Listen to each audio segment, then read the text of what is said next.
Welcome to yet another wonderful edition of the Game of Life. And this one you have to take a breather, inhale, exhale, and then we get started.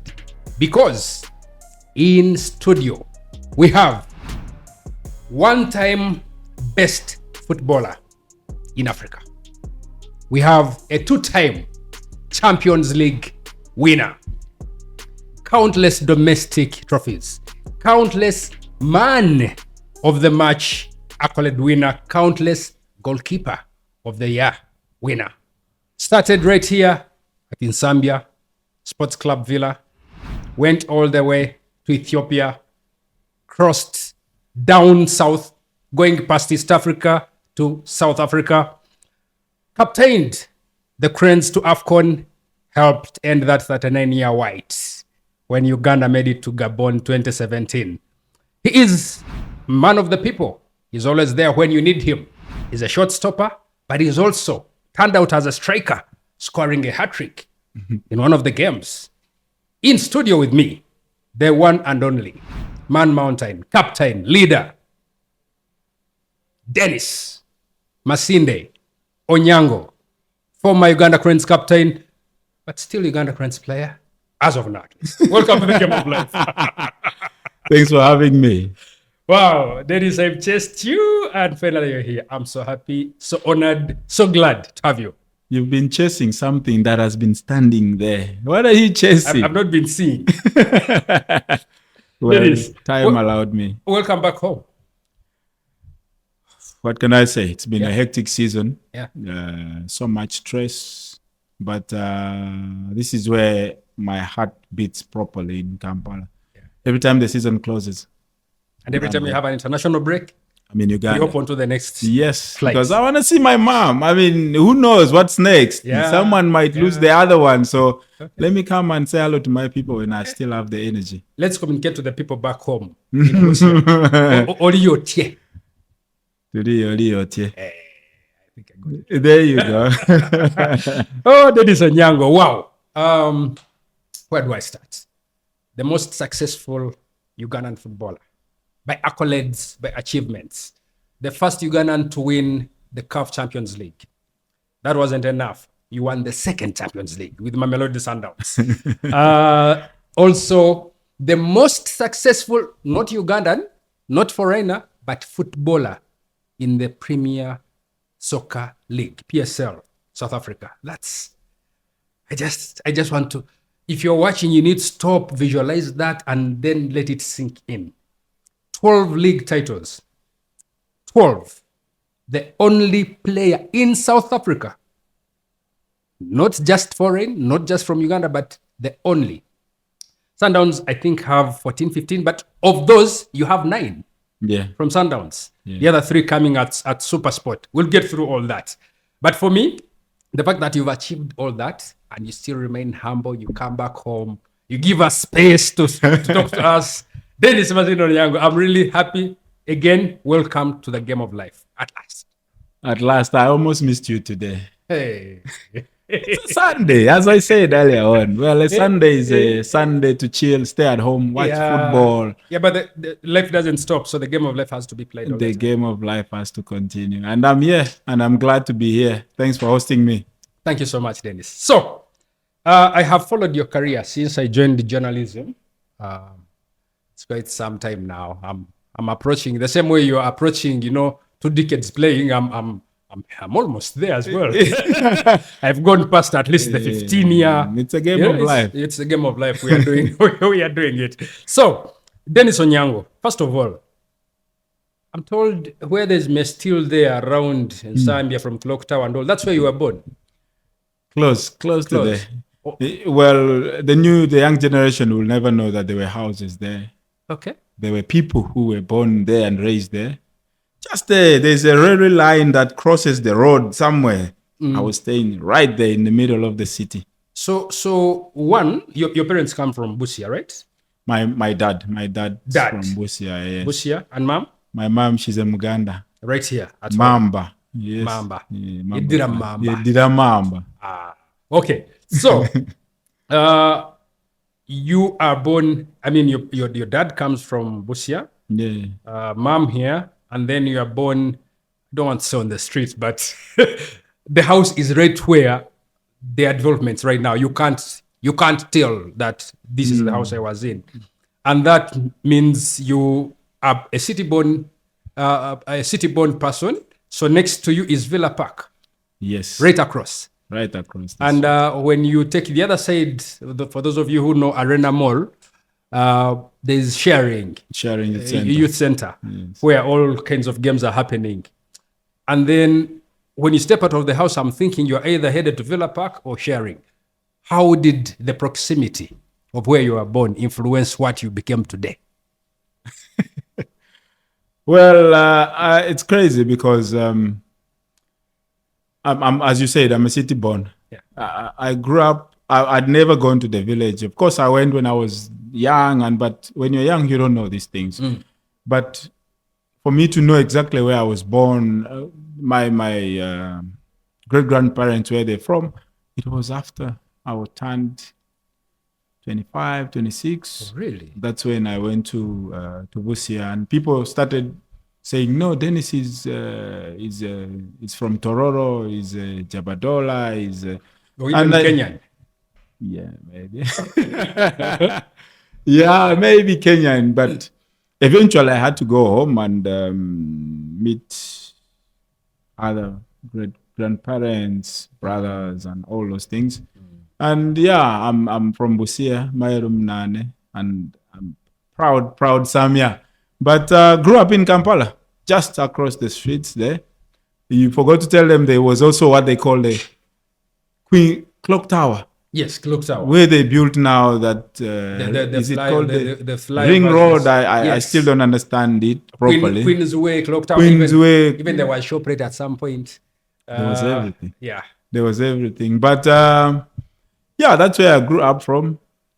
Sharing Youth Center groomed me. There is a school just across Sharing Youth Center called Leyres Primary School. I think it's the only thing that is surviving right now. They demolished everything because development has to continue.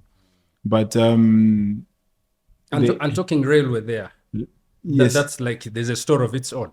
Yeah, it's where I started my schooling. Railway Primary School is just opposite Sharing Youth Center.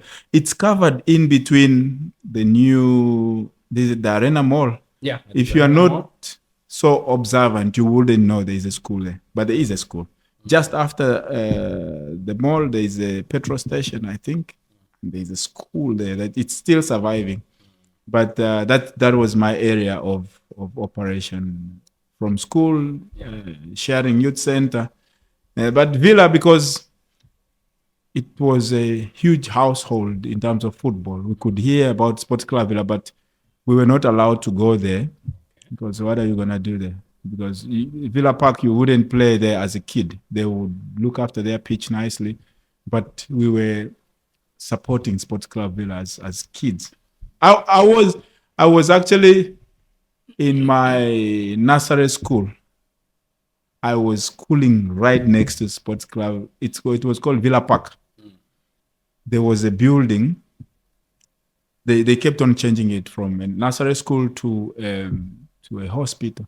There was a building just next to Sports Club. That was where I went for my nursery school. I think that building is still there. Is it? I was at Arena Mall the other day. I think I saw there's still an old building, kind of whitish cream.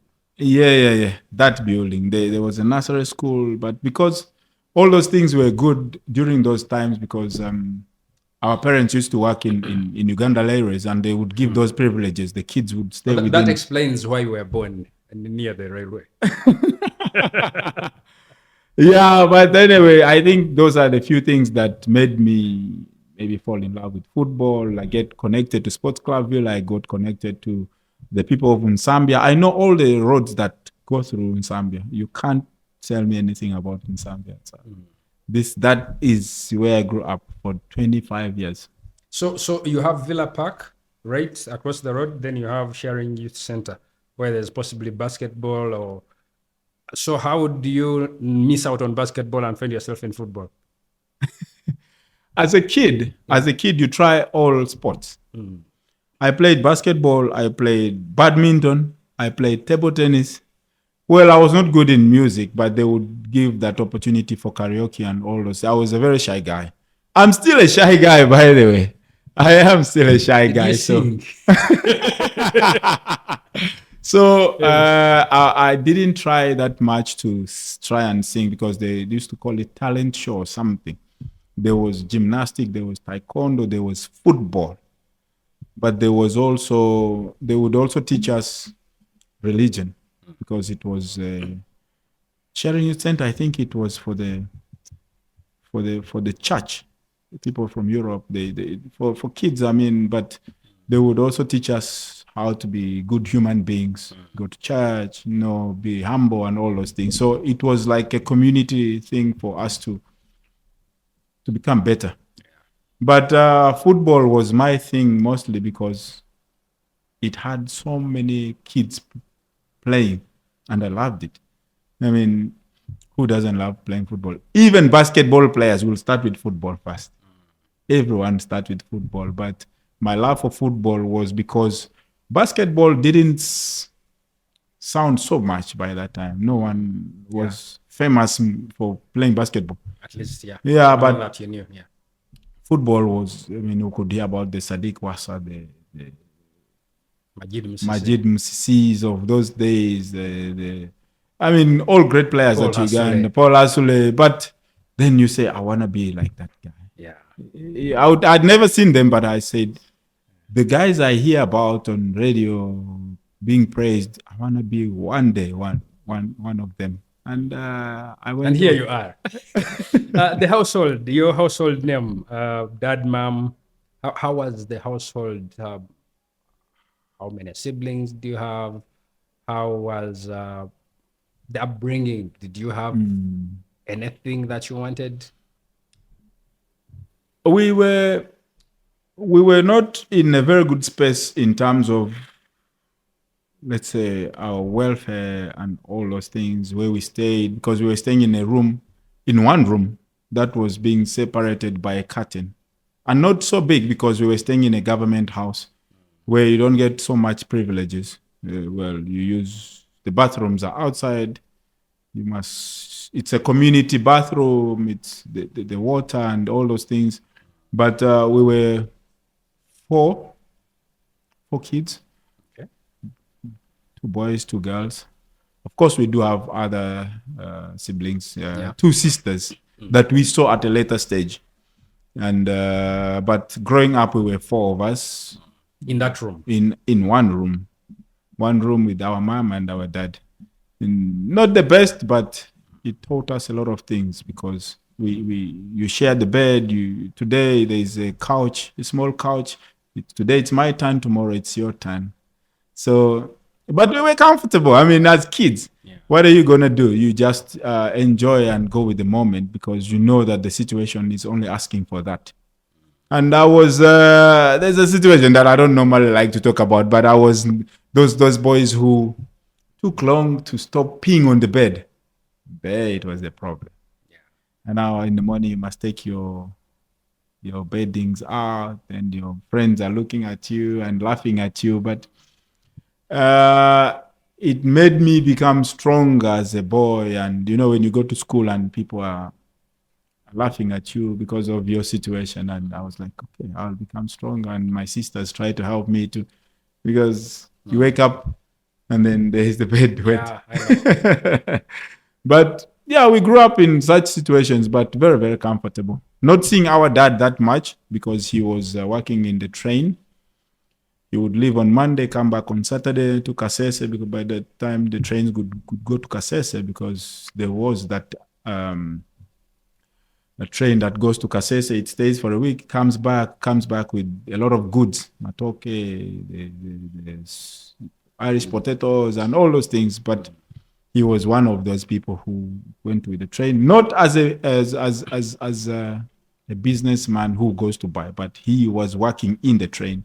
So we would only see him once in a while, and it didn't bother us that much. Of course, we would miss him because he's our father, but we knew that he was working. He was working for us to get a better life, and Eventually, it started paying off. I can see where the persistence, perseverance, determination, resilience, name it. I can see where it all came from a small one room separated by a curtain where 6 human beings were staying, and you were happy at the time because it's what you had. Yeah. So I can see the story of Onyango going in foreign countries and persevering, and we'll get to that as well. So you start playing football. How do you find yourself at Villa Park?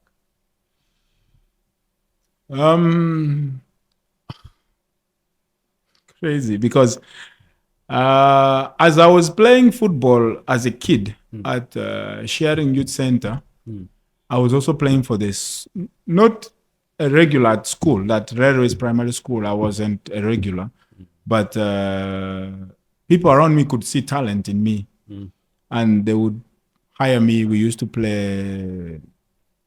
It's like gambling. Lately, it's more, they say it's gambling, but penalties for money. So they would say, Denis, let's hire you for penalties. And you started being hired quite early. Yeah, and it made me a few shillings here and there, because one would hire me, he wins 100 shillings, he gives me 20, and you get some money back. So I picked up interest in goalkeeping, because not a lot of players or kids wanted to be goalkeepers by then. They all wanted to be score goals. Yeah, Maradonas of those days, and score goals, be the superstar. But I saw myself in that space. I said, this I should make this my own. And I never thought it's gonna turn out this way. But when I was at school, at Railways in primary 6, someone saw me playing, and he gave me the opportunity to play for another school team, because we didn't have the privilege of paying all the school fees. We were struggling a little bit. So they offered me that scholarship. Say, come play football, and you won't pay anything. And I said, that was some good news for your parents. It was very good news for them. But again, it was a little bit challenging, because now I had to go into a boarding school, and it was a Muslim school. And that time, it was very difficult for me to move from Catholic school to a Muslim school, deep Muslim school in Natete, just here, around the corner. And but when they saw that there's an opportunity of playing football, but also not paying school fees, and I'm at school, they said, okay, let's give it a try. But you must know you are going to be on your own, because you're in a boarding school. And I said, yeah, why not? Let's try it and see how it goes. And there I had to leave and go to Natete, just here around the corner, for P7, because that was, I left after primary 6. In primary 7, I went to the boarding school. And I don't know how it happened, but I took over that, is it a city or whatever town of Natete, as a goalkeeper. I became a monster. And I was young. You could imagine I didn't even have school shoes, because we couldn't afford them. So you were in goal on your Kagere? At school. School shoes. Going to school, like? Yes. Yeah. I didn't, because we couldn't afford. Yeah. I would sometimes take my elder brother's shoes, but too big, too old. But I was just happy that I'm wearing something. And I said, look, maybe it's my opportunity to change my life, and also save my parents on a few things, school fees and all that. I used to walk from Natete when things are tough at school, from Natete to Nsambia, just to grab probably 500 shillings from my mom and walk back. But it all went well, because the school looked after me. It was called Greenland Islamic School in Natete, and I went back some few years back to check on them, and some of the Hajis passed on, and the school, I don't know what's happening with the school right now, but I'm grateful they gave me the opportunity, because they showed me a different lifestyle, because now I'm in the Muslim school and they wake up at 6, 5 to pray, and now I must wake up as well. And I was not used to that, but it made me become stronger, and people love me in Natete. So it was, for me, that's where I picked the interest of being a goalkeeper, and I said, maybe this is the path. So from that school, do you go to Villa straight away? Who scouts you? Who sees you?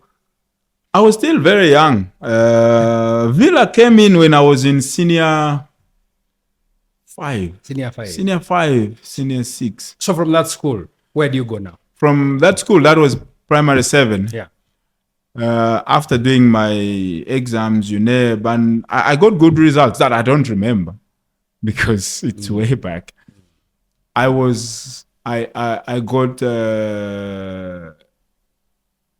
to Chitante Hill. By then, it was one of the best schools in the country. Chitante Hill was top.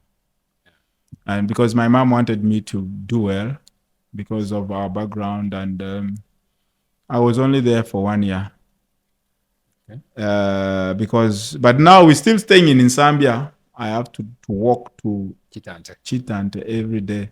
But I also have football to play. So I would leave early, come back late, because from school, I would go play football and then come home around 8, and they didn't like it. You're a kid. Yeah, I'm a kid. I'm going through town.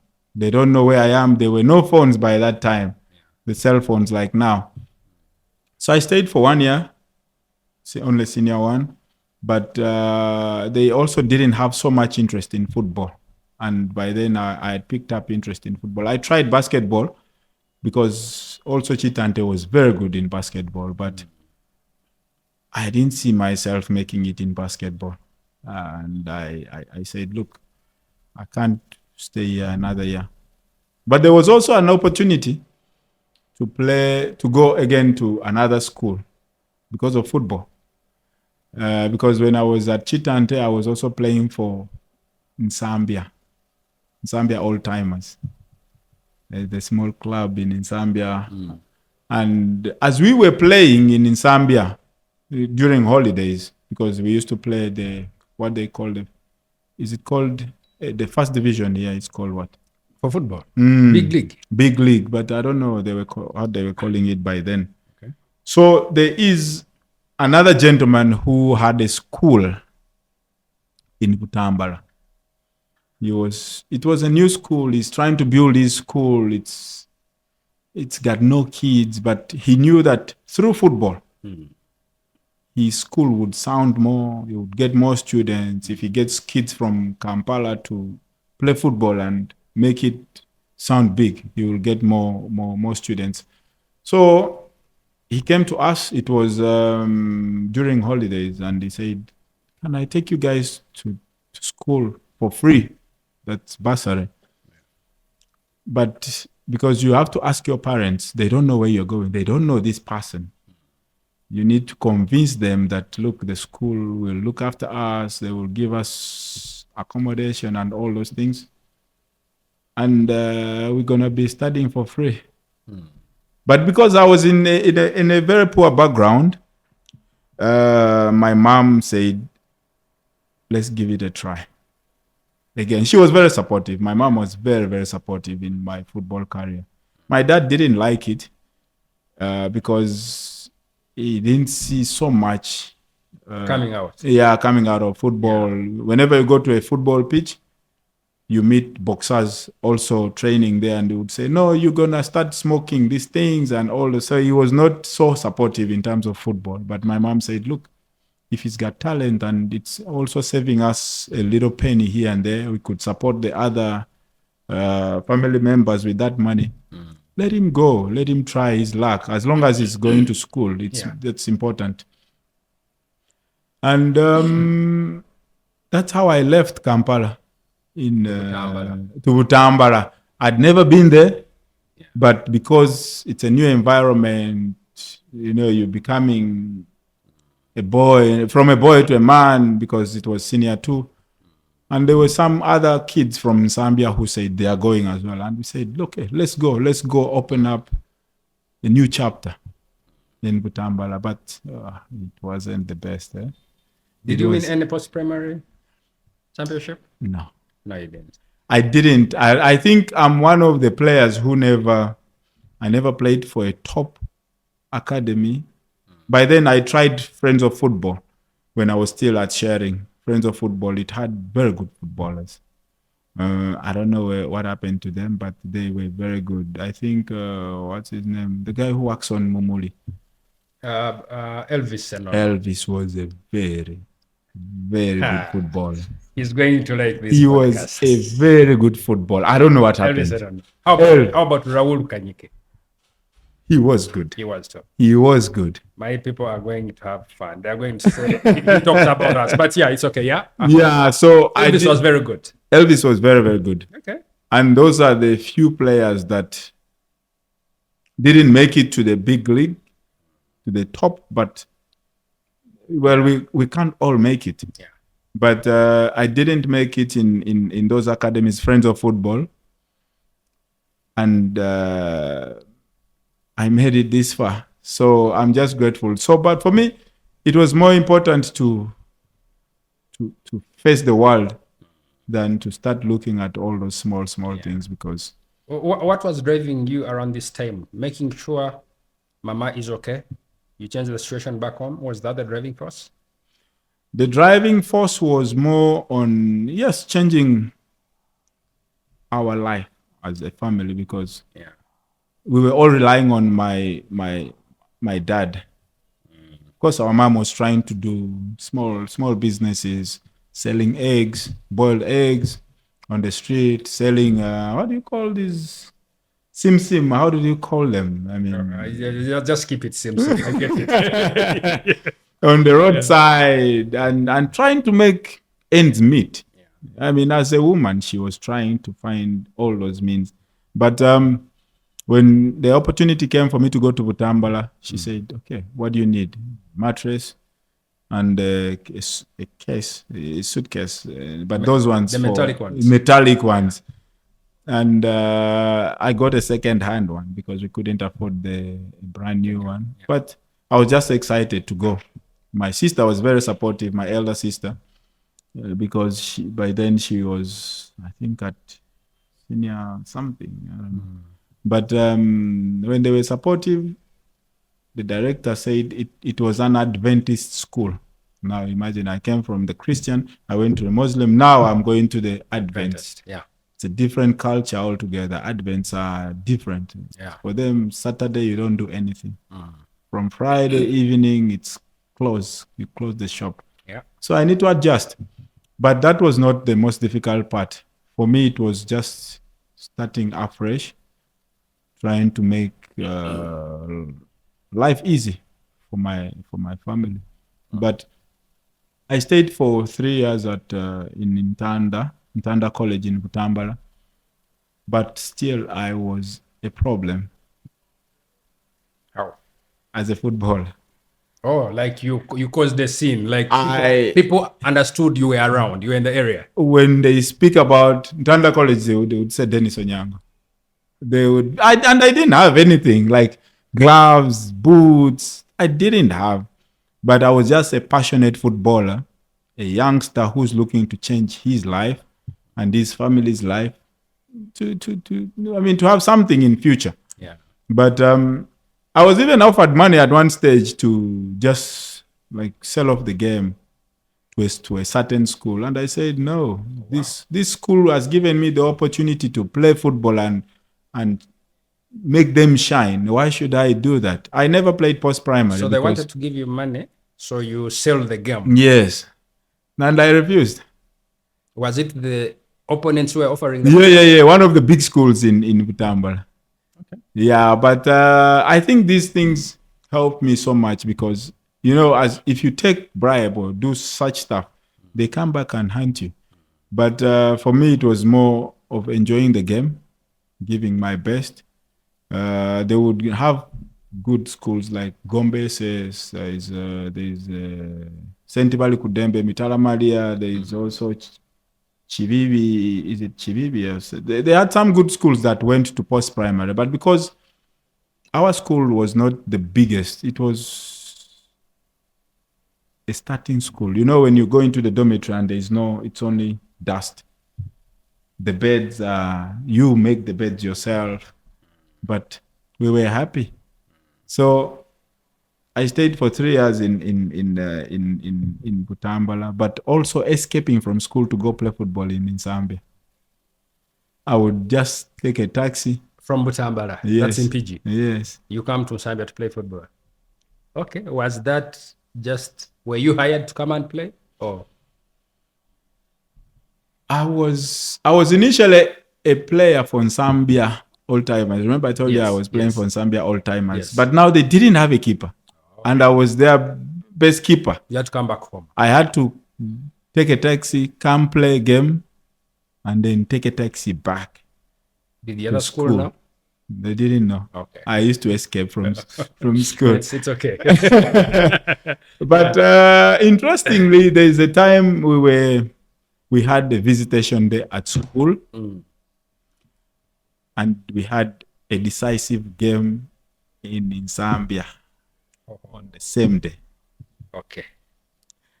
And the guys in Zambia are saying, we need you. We have no other keeper. But then there's my sister who has to come visit me at school with bread, sugar, and, to bring stuff for me to have at school. And I said, I'm coming. I'm coming. I left the school around 10 a.m. because it's a little bit far from Butambala to Kampala. It's like an hour. But the roads were not good. I left the school knowing my sister is going to come.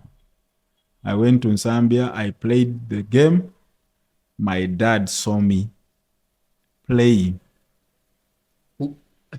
You're supposed to be at school. In Butambala. Butambala. You're playing, okay.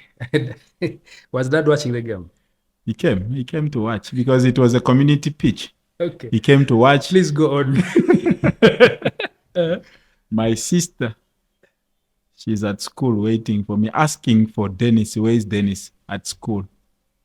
The school doesn't know where I am. I'm in Kampala, but my dad now knows where I am. But there's no phones. There are no phones that he's going to call my sister to say, yeah, no, the guy you went to watch to see at school. Is he playing football? Is he playing football? Yeah. So he left it. He went home quiet. When I went back to school, the director called me. They said, where were you? Your sister came here. She made it like they've kidnapped you. Because I was nowhere to be found. My sister left with all the stuff she had brought for me. And she said, I can't leave stuff here because I don't know where the guy is. And you guys don't know where the guy is. Until when she went back home. Dad told her the story. Yes. The guy was playing football.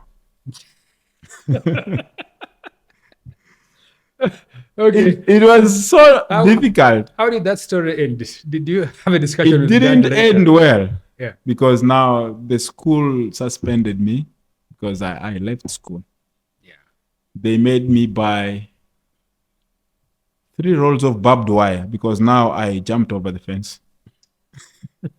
3 rolls of barbed wire. And I didn't have money. But I was also a superstar at school. I was the school goalkeeper. Yeah. So now for them to try and make it look nice on me because I can't afford the barbed wire, they said I must make 10,000 bricks. Because, when you're making those bricks in the villages, you must, is it called digging the ground and then you mix the water with the, so you kick, you must make 1,000 bricks. Yeah, I know. For the whole week. After school, you go do your job. And it became my job now. At school? Yes, as a punishment, I escaped from school. But I had friends to help me out. Those few friends I left with from Zambia, they helped me out. We got the bricks and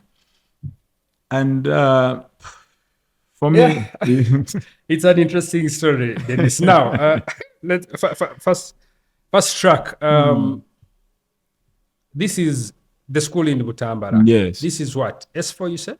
S3? From senior 2 to senior 4, I was in Butambala. And then your A-levels? A-levels, I came back to Kampala. Okay. From Butambala, I came back to Kampala. Interestingly, because I was very ambitious and I wanted to play football so bad for the big schools and big clubs. I tried my luck at St. Mary's Chitende. It was still a brand new school, but very powerful. Dr. Lawrence Murindo, I think he had just opened the school. And I tried to put myself out there for them to take me. But the coach was not interested. He had his own players. So That was Edward Golola. No, actually Golola is the one who took me in. But he didn't take me in at Stende. He took me in at Kampala Citizen. Okay. Citizen, Kampala Citizen, yes, just here on Namirembe Road. Okay. It was Coach Waswa, I think. Yes, I know Waswa. Yeah, he was the one in charge, and he had these boys from Lukuli, the Tony Odus of those days, and I said, okay, if he doesn't feel me to be part of that group, I will show him in future. I will show him. So I went to Kampala Citizen, and they took me in, and I enjoyed. That is when I joined Sports Club Villa. Just after I joined Kampala Citizen, we played a tournament called Kabaka Cup. There was a tournament called Kabaka Cup. And I was a different person there. I was just a diving goalkeeper, saving everything. A reflex action. Everything. I was a beast. So St. Mary's Chitende missed out on the future Champions League winner and Uganda Cranes captain. But the other school, Citizen, benefited. Citizen, yeah. So Villa see you doing that at Citizen, and they come in. Do you remember how they approached you? Villa, I remember I was still playing for Zambia, yes. In the first division. Yes. So when we were playing in the first division, we qualified to play the playoffs. And there was all-timers. There was that team called Top TV, something like. So we went to that super mini league. It was called a mini league. Yeah, Top TV also radio they were sponsoring actually. Yes. Yeah. So when Zambia was still around, we remember Zambia is close to Villa Park. So Villa had a game at Nambole, but the opponents didn't come. So they thought quick. They said, if the team is not here, let's play friendly with Zambia. So they called our bosses there. Actually, yesterday I even met my former coach in Zambia, Kabugo. Since I had missed to see him 15, 20 years ago. But then anyway, when they saw that the team is not coming, they said, let's call Zambia all-timers to play friendly with us at Nambole. And there I was. They sent for us that old bus. You remember the Villa bus, that old one? Yeah. And we were all happy to sit in the bus because it says Sports Club Villa. It's a big brand, big club. Yeah. They sent for us the bus. We jumped in. Then we found the likes of Edgar Watson, the Border, the Magumba, yeah. The Philip Sozis, they were ready for us. Were the Bukohores in there? Not yet. No. Okay. I think that was I can't remember where the Timothy Batavares, the Postnets, they were now at Sport Club. They said, let's play friendly at Nambole. Very excited to play at Nambole because it was the only stadium we had. And it was proper. And it was just, we could have lost 20, but we lost, I think, 3 or 2. But the rest was in Denis's hands. Literally. Okay. It was in Denis's hand. Then the late Fred Lukwago, he was the goalkeeper coach by then. He said, I like that monkey. Because we are diving all over the place. I like that monkey. He was an old man. Yeah. And he spoke to Zambia. They told him, I'm schooling at Citizen. Yeah. And they made sure that they bring me on board. But it was also a very difficult thing for them because Citizen was owned by a gentleman who supported Sports Club Villa. KCCA. Very prominent guy who supports KCCA. He was the owner of Citizen. And he gave me the opportunity to go to Citizen to school and do all these things. But then the sports director of Citizen, he was supporting Express FC. That's a tough one now. He was called Bagalia. Yeah. The name sounded so much during those days of Hassan Mubiru when he was at Express FC. Yeah. He was called Bagalia. So then they want me to go to Express FC, but the owner of the school says no, he must go to KCCA. But remember, I grew up in Zambia. Villa had no representative at the school. Villa had no representative at the school. But going back a little bit, when I was still a young man in I don't know which class I was in, I played the under 17, under 19, and I made a mistake at Nambole. At Nachivobo. They gave me a back pass and I missed it and it went in. So the whole country wanted to kill me. It was Micho who came to me and said, these things happen in football. You are still young. You need to keep, to stay strong and all those things. So when I remember those things, I was like, Sports Club Villa is my home. But also, I saw a white man who has an opportunity to take me somewhere else, because we all look forward to going to Europe and all. And he was very promising. He said, you will become better. You're a good keeper. You need to stay strong and all those things. So I made up my mind. I said, no, I'm signing with Sports Club Villa. The school was not happy with me. But eventually they accepted and said, look, he has made his decision. He has gone to Sports Club Villa. And Sports Club Villa now they made them pay school fees. Because which they gladly did. William Kemba was paying for us at Sports Club Villa. And that's how I joined Sports Club Villa as a student. I actually went to the Uganda Cranes national team when I was a student at Citizen. Not as a number one, but because the setup. Yeah, the setup. They were actually going to play Seychelles because they beat Seychelles here when David Obua was just back from, I think, the US. And that's how I think talented I was. I joined the national team when I was very young. I was in senior 5, senior 6. Back home, mom is like, there goes my boy. There goes my boy. But in process, we had moved from Zambia to Ndeje because our dad was fired from Leyres. And they said people must leave the houses. So my mom made a few moves here and there. She built a small house in Ndeje. Ndeje is a little bit outside, just opposite Zana. Zana on the opposite side is Ndeje. It was like a village. It was absolutely, there were no people. If you go there now, it's crowded now, but there were no taxis going to Ndeje from town. But my mom was supportive because now I'm going to Sports Club Villa. It's a big club. They're paying my school fees and they're giving me some money.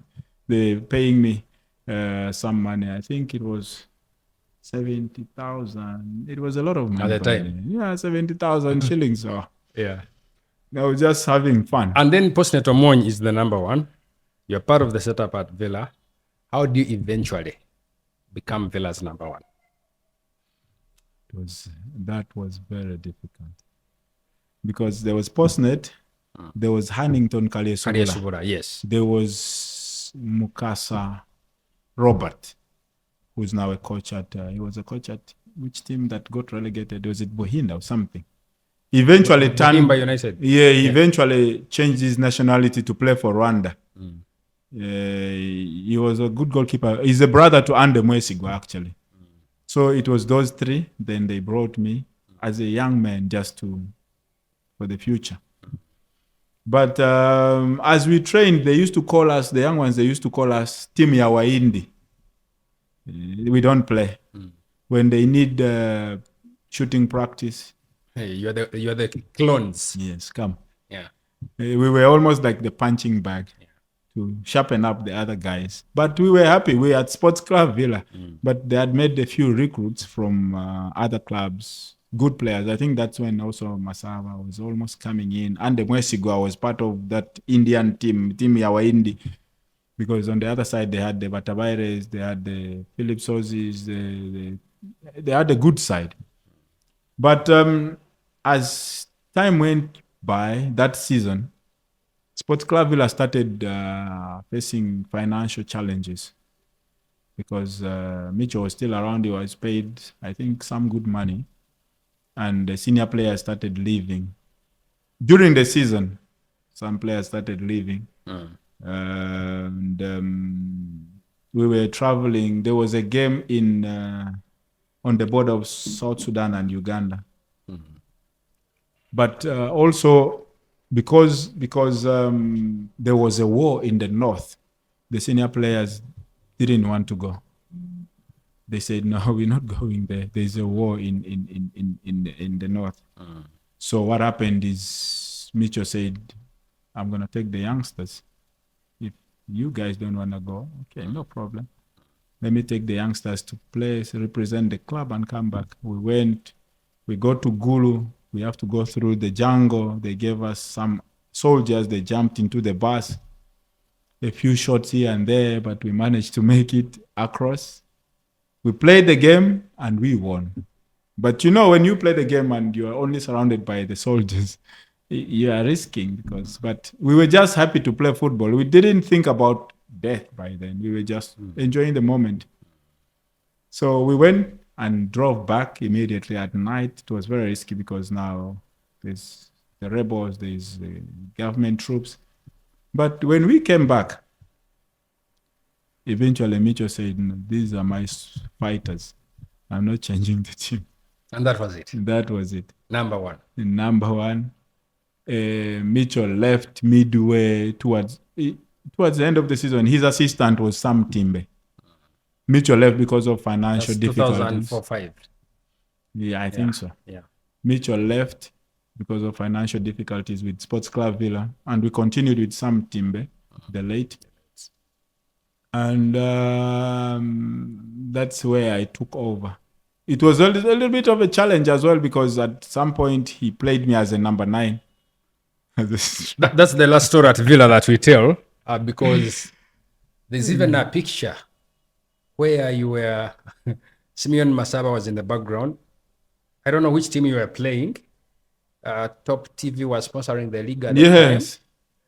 And you actually, is that the game you scored a hat-trick? That's the game. I don't even remember what team it was. But you scored quite a number of goals. Yes, at number. The striker. Yeah. Did it occur to you that, why don't I turn and become a striker now? I wanted to become a striker, but then I didn't see so much playing space there because there was Alexis Saville, who was a very good striker. Finisher. Yeah. I actually put him on the bench in one game, and I went in and played and scored. That's amazing. But they had some quality players up front for Sport Club Villa. Even during those difficult times, they had good players. So I played a few games, but again, we had a challenge in the goals because now there was a young goalkeeper called Yasin Mugabe, who's now the under-17 goalkeeper coach. He was with us because he came from Yanga, the feeder team, but he was not stable. So they said, "Look, go back in goals. We have a tournament, the Sekafa tournament for clubs in Mwanza. We need to put the team together and go play," because we were 6 months behind payment. No payment, no transport, nothing, but we were just playing for pride as a club. But now we saw the opportunity of winning some money. I don't know how much it was, whether it's $10,000 or $20,000, I can't remember. But when you win the tournament. So they told us, "Look, let's go play the tournament in Mwanza with those of Simba, Yanga, APR, St. George. And if you win the money, we at least there's money to pay you." Yeah. We said, "Yeah, why not? But how do we go to Mwanza?" Because Mwanza is just here across, like in Masaka, somewhere there, on the lake, somewhere near Lake Victoria. But now we are driving to Tanzania via Kenya in a coaster. Wow. Non-stop. all the way. Only stop at the border to check passport. Customs, and then you And proceed. then no food, no nothing. But we went because we were tourists. How did you do? In the tournament? I was a monster. That tournament, I finished the whole tournament without conceding. And Villa won the title. Villa won the title. Is that where Pitso Mosimane saw you? No. Pitso saw me when I was playing for St. George. Okay. Let's move to St. George, because that's the only title you won at Villa. I think so. Yeah. And then Micho goes to St. George and he's like, I have my lieutenant back home in Kampala. So Micho takes you, St. George. Micho takes me, but it was also crazy controversial. Because when we came back, of course, Villa wanted to keep me another season. I actually played another season. And then because the Yanga Africans saw me in Mwanza doing my thing. They contacted me. They said, we want you in Tanzania. And I was desperate to leave. Very desperate to leave because of the situation at the club. So I told them, send me a flight ticket and I'm on the next flight. Yeah. Anytime, any day. Without even telling Sports Club Villa. Because they were owing us 6 months behind. I'm looking forward to becoming a top player, go to Europe, go somewhere. You were laser focused. I was just going, not turning back. So Yanga sent me a ticket. I left. I never told Sports Club Villa that I'm leaving. I never informed anyone, but my mom knew and my dad and my family members knew I was leaving Tanzania. But because I never told Sports Club Villa and they were upset, when I arrived, the Tanzanians made it big, oof, huge. New signing from Kampala. I've not even seen it in Kampala on me. Okay. When I arrived, the airport was full with flowers because Tanzanians, they would praise you forever. Yeah. When I arrived in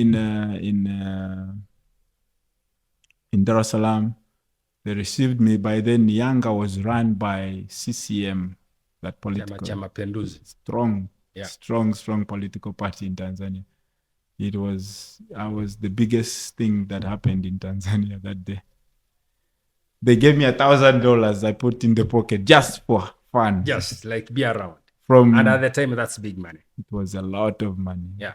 A lot of money. Just to have fun. They said, okay, what's next? Let's go. Yanga is playing outside Dar es Salaam.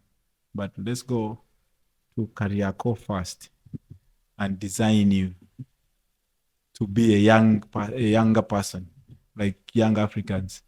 We went to Kariakoo, they looked for their colors. Stuff like this, but green, yellow. I said, bring everything. You were done with Villa. You were so done with Villa. I was moving forward, not turning back. Yeah. So they gave me clothes, I changed. Okay, went to the hotel, I changed. They drove me to the venue for the game because I left here in the morning. The game was at 4. It's short, 1 hour flight. I had lunch. We drove to the venue. Just before the game starts, Denis Onyango has arrived at the game. Announced at the stadium. Full packed stadium. The game stops. I must go on the field, greet the supporters, and sit and watch the game. I went, I greeted, and everyone was happy to have me. But Villa, like, what's happening? Okay. The news arrived at Villa Park the following morning. Someone bought newspapers from Tanzania. They came with a bus. There is Denis in Tanzania. Because you can't trace me. I no phone, nothing. But the newspapers reported me to the Sports Club Villa. But now, because I must process my ITC and all that, I actually signed with Yanga without even agreeing terms with Villa. I said, no, let's deal with me first. You will deal with Villa after. Yeah. I signed. I flew back. Now, giving me the ITC was the biggest challenge because now Villa got... Yanga said, we're not giving you money because this contract is coming to an end. There were no contracts, by the way, by then. You would just sign... even on a piece of paper. a playing card. Agreement. Some playing card for a season. So they say, no, he's not contracted. He's coming with us. They said he's not going. In that scuffle, Micho on the phone. And I was not even speaking to Micho because he had left. He went to St. George. But now, Nsereko Stephen, he was studying at Makerere University, I think. He had a phone. He was talking to Micho. I said, hey, let me speak to Micho. And then he gives me the phone. I speak to Micho. He said, son, do you want to come to St. George? I said, any day.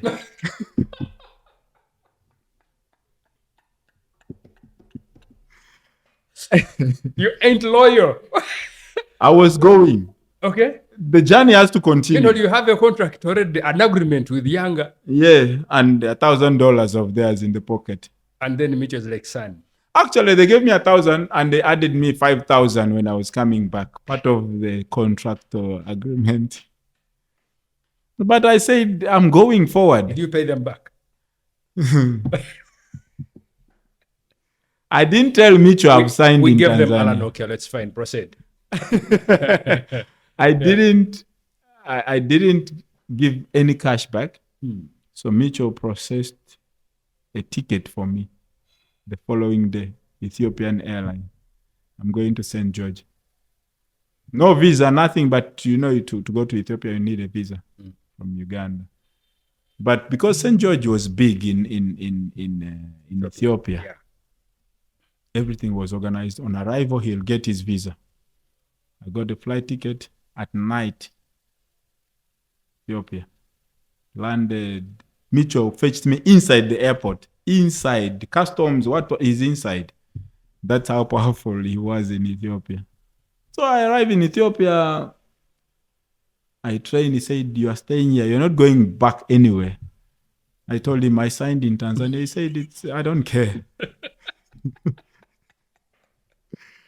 He said to me, I don't care whether you signed in Tanzania. We are staying here. I'm taking you from here. I'm taking you to South Africa. I said, that's the best news I want to hear.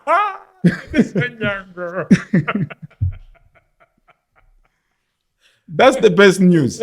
I'm going to the PSL. The league is on TV. Let's go. Move. I'm going forward. But there were challenges now. Villa is saying he's our player. Yanga is saying he signed with us. He took our money. So what do? They pick a call. They call the president of Yanga. Did you give Denis money? Yes. How much? 5,000. There's also 1,000, but we don't care about the 1,000. That was for welcome. We gave him 5,000. Our flight ticket. They say, that's it? I say, yeah, that's it. Send the money. St. George sent the money to Yanga. Kick Villa out. He's got no contract. He's got a license, but he's got no contract. Yeah. This side, he signed a contract. They gave him his money, their money. We pay them. We kick Villa out. We continue. I never came back to Uganda for like a year. I was playing for St. George. What a story. What a story, Denis Onyango. Well, I was on a mission to change what's behind me. And that's 2006, 2005. Yeah. 2005. You spent there 2 years at St. George? 1 year. 1 year. You won a title that season. I won a title. I played Champions League, which was the biggest dream. But in that 1 year, a team from Egypt saw me playing for St. George. He said, we're looking for a keeper. Ismaily was big. Yeah. Was big. Unfortunately, they collapsed and now they went down. Ismaily saw me. They said, we want you. We actually played a team called ENPPI. I know it. Yeah, and I put up a show. The Ismaily saw me. They said, we want you. They sent someone. He sent me. Now phones are here. They were phones. I gave them my number. They contacted me. I didn't tell Micho. Okay. I didn't tell Micho. Now, there is a deal going South Africa, but I'm not sure. There is a deal going north that I'm sure about. But there is a stumbling block here, Micho and St. George. So I told them I'm available when the season ends. But they are Arabs. They don't care whether you have a contract or you don't have a contract. They said, no, we want to see you in Egypt. Come sign. No. Immediately. But it was towards the end of the season, like 2 months to go. I said, you know what? I'm staying in camp because in Ethiopia, I was staying in camp. I didn't have my own house. We would stay in camp where you put your bed here, your friend, and it was a St. George camp. But there's a huge wall, the perimeter wall, that because it's enclosed in. They sent me a ticket for midnight. But That day. Yes. But I must be in camp sleeping. How do I go out of camp? I'm not allowed. Packed my boots, clothes for 3 days. Jump over the wall in Ethiopia. I'm going to Egypt without anyone knowing. No visa, but I'm going. I have the ticket. I jumped over the wall at night around 8 because the flight is midnight. Got a taxi to the airport. I was late. Remember, a flight you must board. At least 1 to 2 hours. Yeah. I was late. I don't have a visa. I don't speak Arab. I don't speak Ethiopian. But I'm going. So when I got there, I actually delayed the flight. I was the only black man on the flight to Egypt from Ethiopia. So the flight was delayed. They make phone calls to the club there in Egypt. Yeah, they speak their language, and they said, okay, put him on. I was the last one to board, sat on the flight, Egypt. Now, the next day, Micho is looking for me in camp.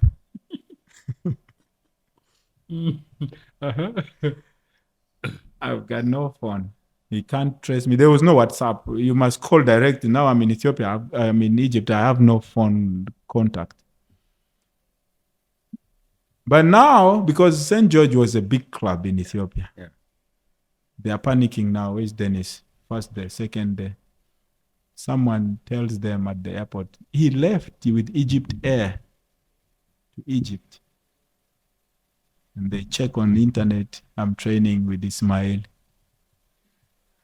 They call the club directly to say you are breaching the contract. You're not supposed to speak to the player before his contract ends. And what. But you know, Arabs are stubborn. They say, no, he's our player. He's staying here. I signed.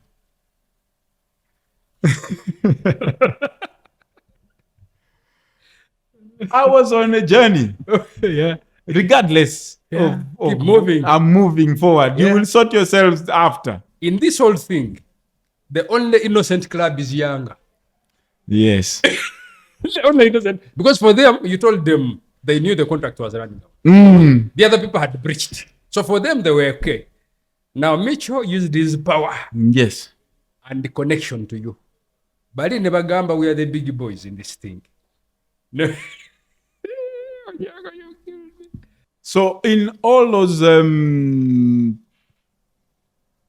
what should I call them? Negotiations between Ismaily and St. George.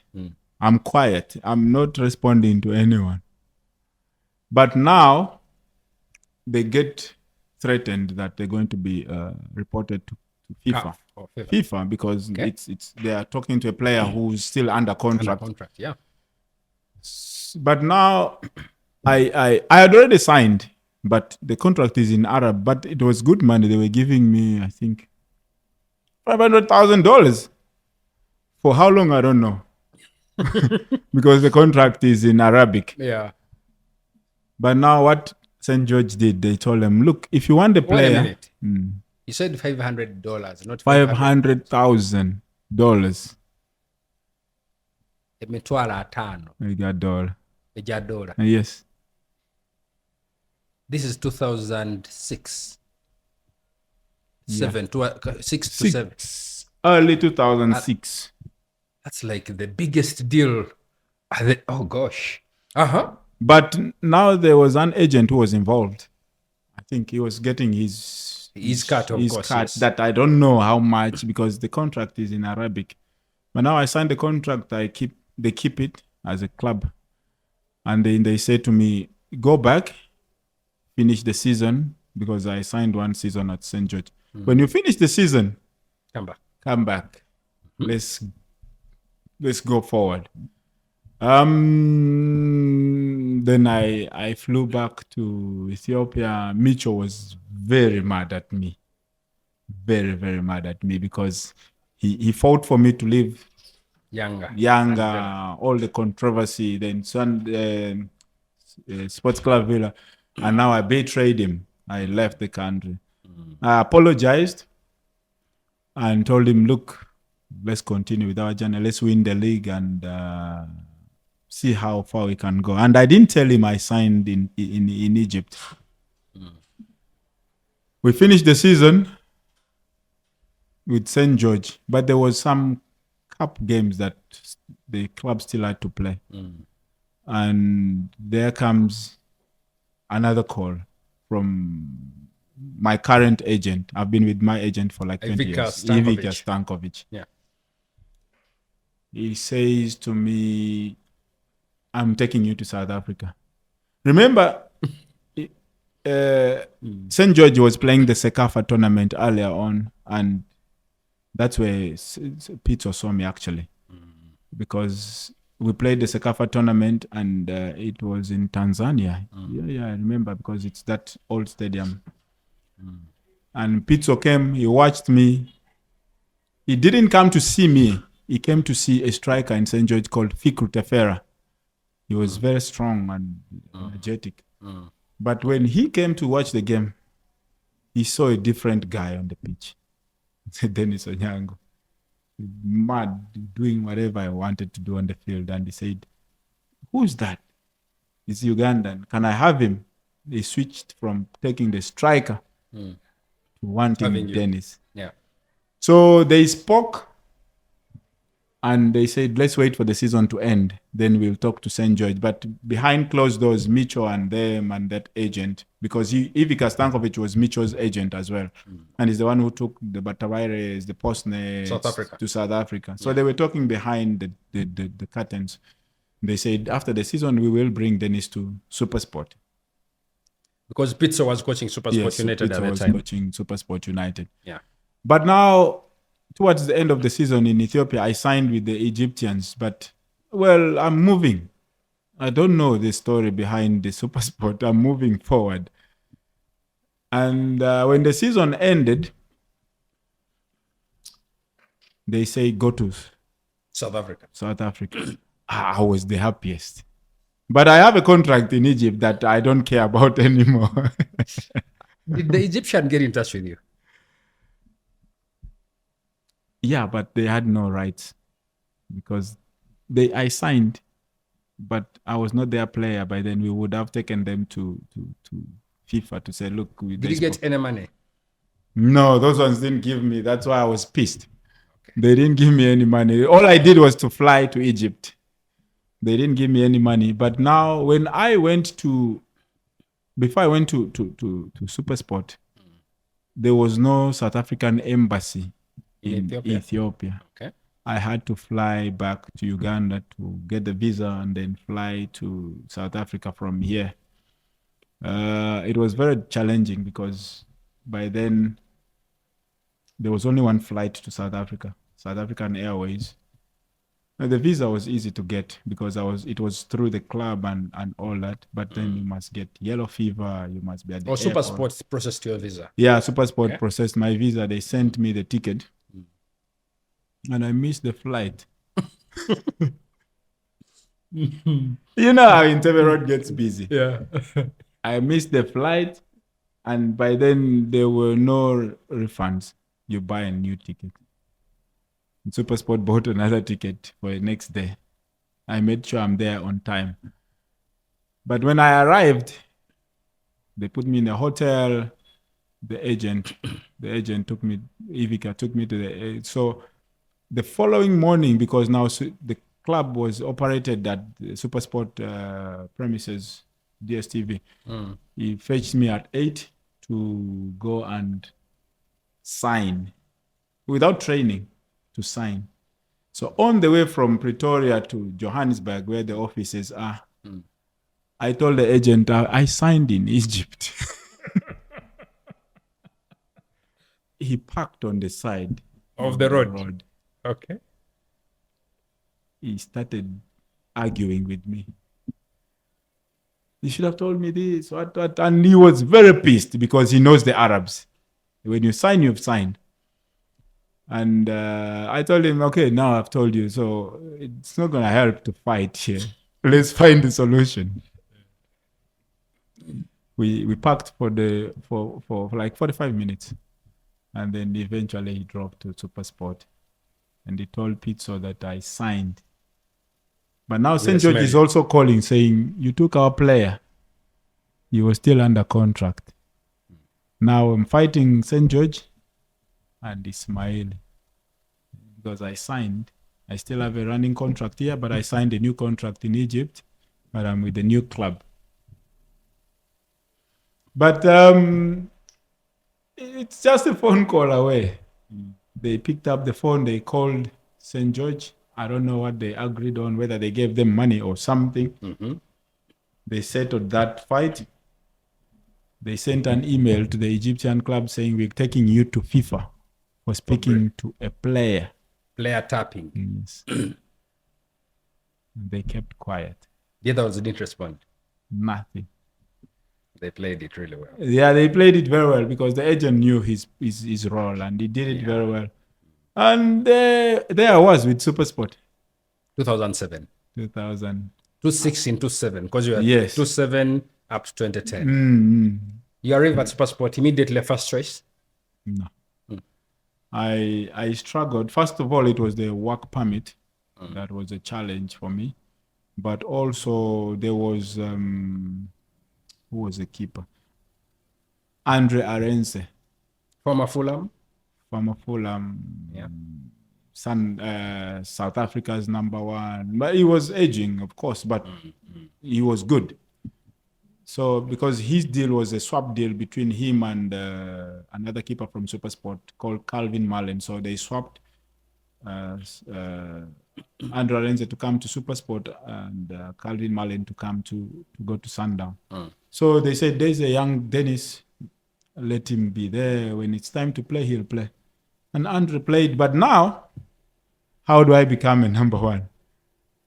He was on loan from Sundown, Andrew Arense. Now we're playing Sundown. They say he can't play against Sundown. Denis, you have to play. When I jumped on, I didn't jump off. That was it. That was it.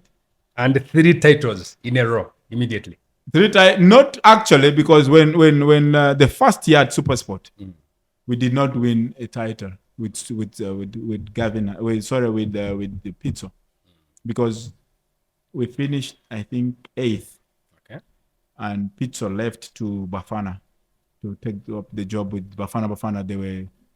They were Carlos Pereira, I think, wanted an assistant, and Pitso was doing well, so he left. But I was again voted Players Player of the Season at SuperSport. And Pitso left me in just to continue my journey.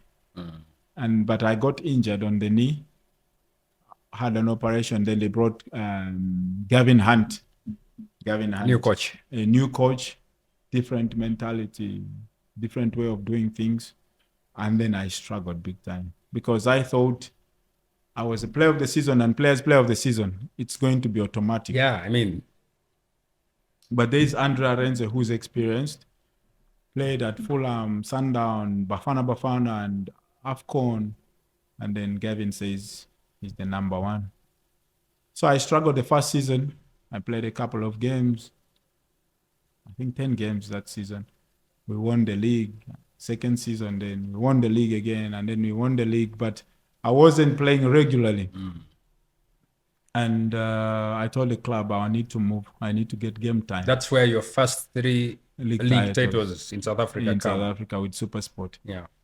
I was lucky because also it was a new sponsor of the league. It was ABSA. So I was one of the lucky ones who won the league, the brand new league sponsored trophy 3 times. And then the club sold me to Mpumalanga Black Aces. It was not a new club, but it was a club that was. Is it you asked for the move? Yeah, I told them to sell me, but now I didn't want to move to Black Aces, but Black Aces was offering SuperSport more money. Okay. But in the deal, because SuperSport knew my qualities, in the deal they told them, in case you sell Denis somewhere else, there's a percentage we get. And that's how football should be done. Not to say not take him completely. And when I played at Black Aces, it was difficult. We got relegated. I never played that much. I faced a lot of challenges at Black Aces because my second born I got him when I was at Black Aces. He couldn't breathe when he was born. So he stayed in ICU for a month. Not playing, I got tired of football. But then I looked back to where I'm coming from. My family is growing. I said, look, I need to continue with my journey. Otherwise, I'm not ready to be a failure. I need to keep going. But the team was struggling. But then I had a coach who believed in me. He was called Mark Anderson or something. He took over the club as a head coach. He was a goalkeeper coach, then they promoted him to be the head coach. He said, "You my number one." But then we had like 6 games to go in the league. And we were playing also what's called the FA Cup. Because it comes at the end of the season, the FA Cup. So we were into the quarterfinal, then semi-final. Is that the Telcom or something?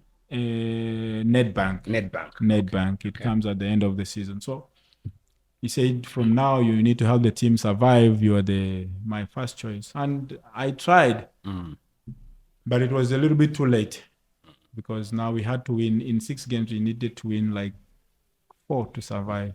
No, we couldn't. You draw, the other guys draw. You win, they win. So we got relegated. But then I was now on fire. I was back because now I saw, hey, I'm losing something. Yeah, I was back on fire. I played in the Nedbank semi-final against Orlando Pirates. I was a different monster. Well, it could have ended 6-0. I pushed it to the extra time because they were coming. Orlando Pirates was very powerful. I pushed the game to extra time. They scored in added time, in extra time, 1-0. And the whole country was watching. There's Sundowns. We saw something here. Can we have him? At the time, Pitso is the coach at Sundowns. Not yet. Yeah, he was coaching. He was still at Bafana. But by then it was the late Johan Neskins, the Dutch coach. He was the one coaching Sundown, and their goalkeeper coach was some Spanish coach, the goalkeeper coach. He said, look, we have our number ones at Sundown, but we see talent here. We see something that can become better if polished properly at the club. And they bought me from Black Aces. It's 2011. Yes, 2011. Yeah.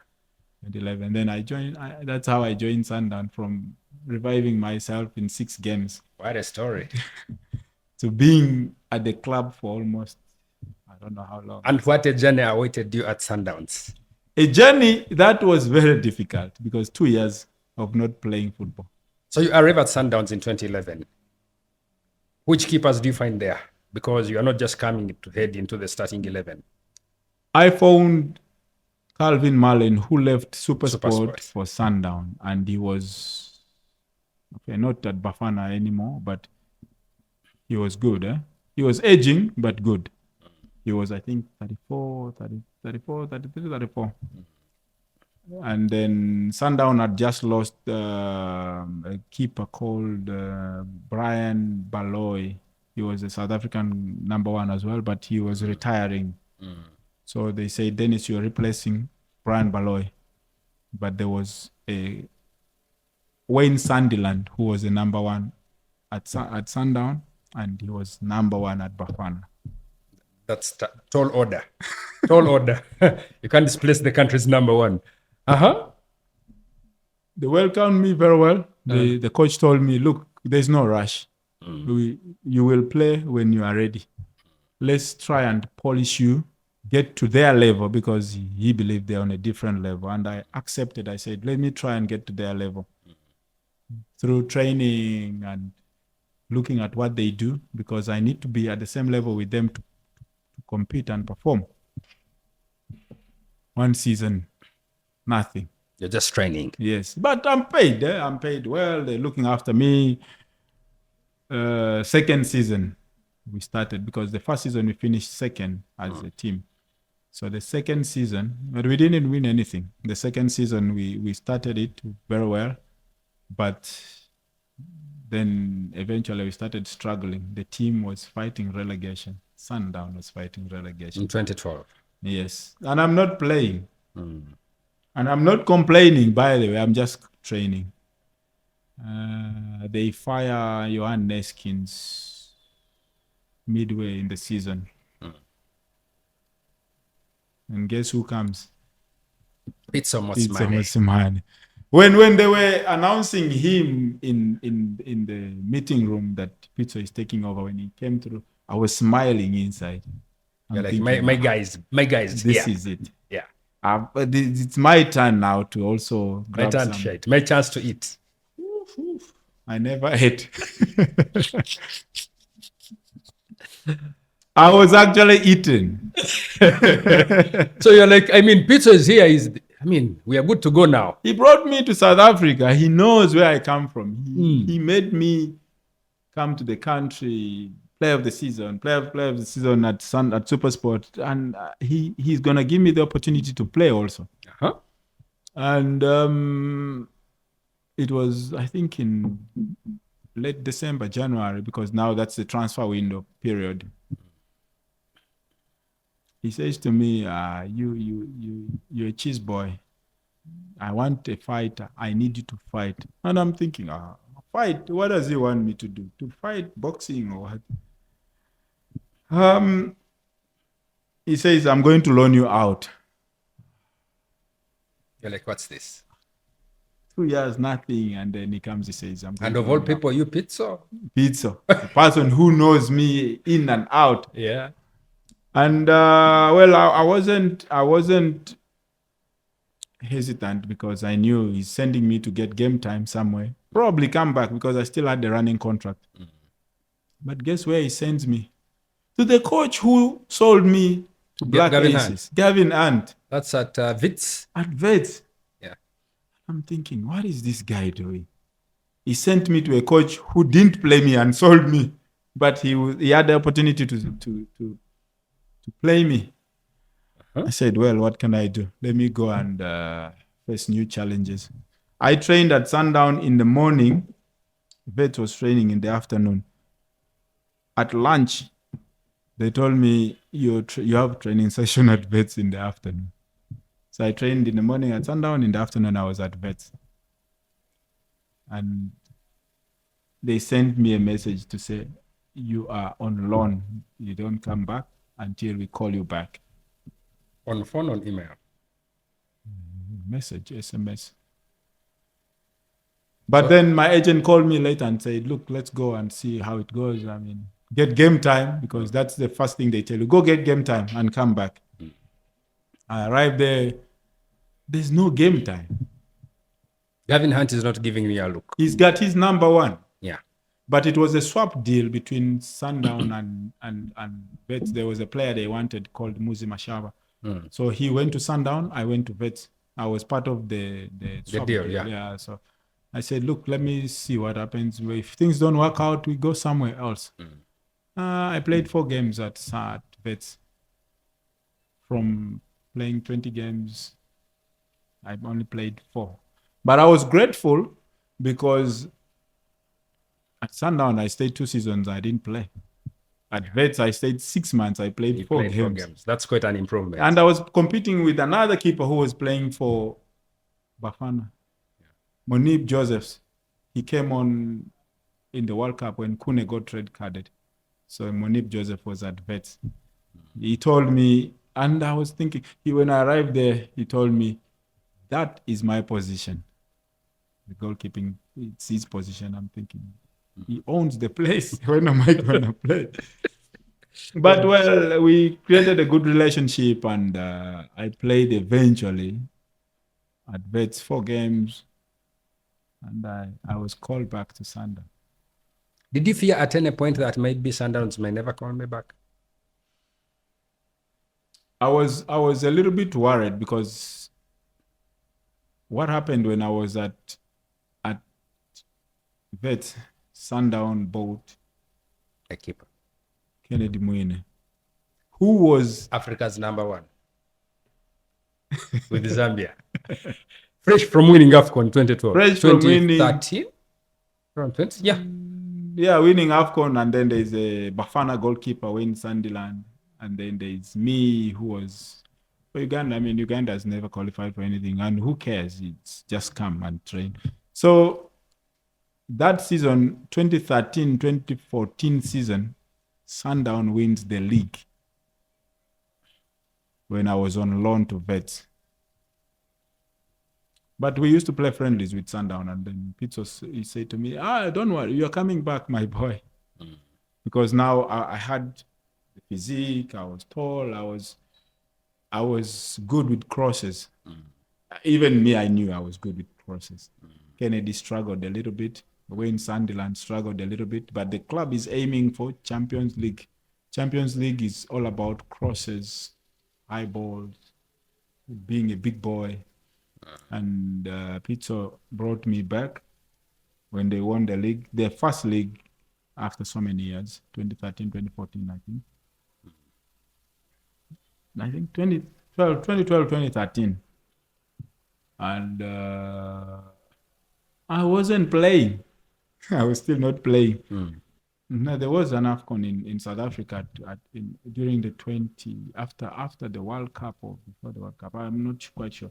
The one Nigeria took? Yes. That's 2013, I 2013. think. Kennedy didn't do so well. And he was probably fatigued because he was playing a lot of football. I'm training because AFCON is going on, you're not playing. And it was, I think, in January or something. In January, then my coach tells me, when we start the season midway, you're playing. Not Pitso, the goalkeeper coach. He says, you are playing. Whatever happens, it's on me. I'm responsible.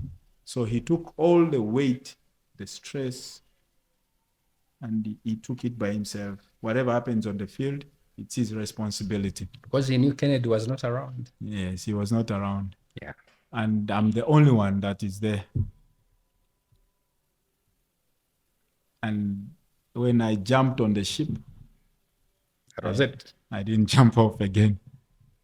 I didn't jump off. It was the opportunity for me to... So it wasn't Equatorial Guinea, Gabon. Actually, it was the one in South Africa. It was in South Africa. 2013. I remember because they were playing those Jabulani balls. Then they were very, very disturbing. And Zambia had won the previous one, Yes, 2012. yes, Katonga. yes. Okay. So they gave me the opportunity to play, and I took it. I never looked back. So I kicked out the African #1. I kicked out Bafana's #1. And I took the goalpost to myself. 2013-2014 season. Yes, 2013-2014 season. I actually finished the last 6 months of the season, and then we started 14-15 season. But the 13-14, that's where I saved 2 penalties, I think.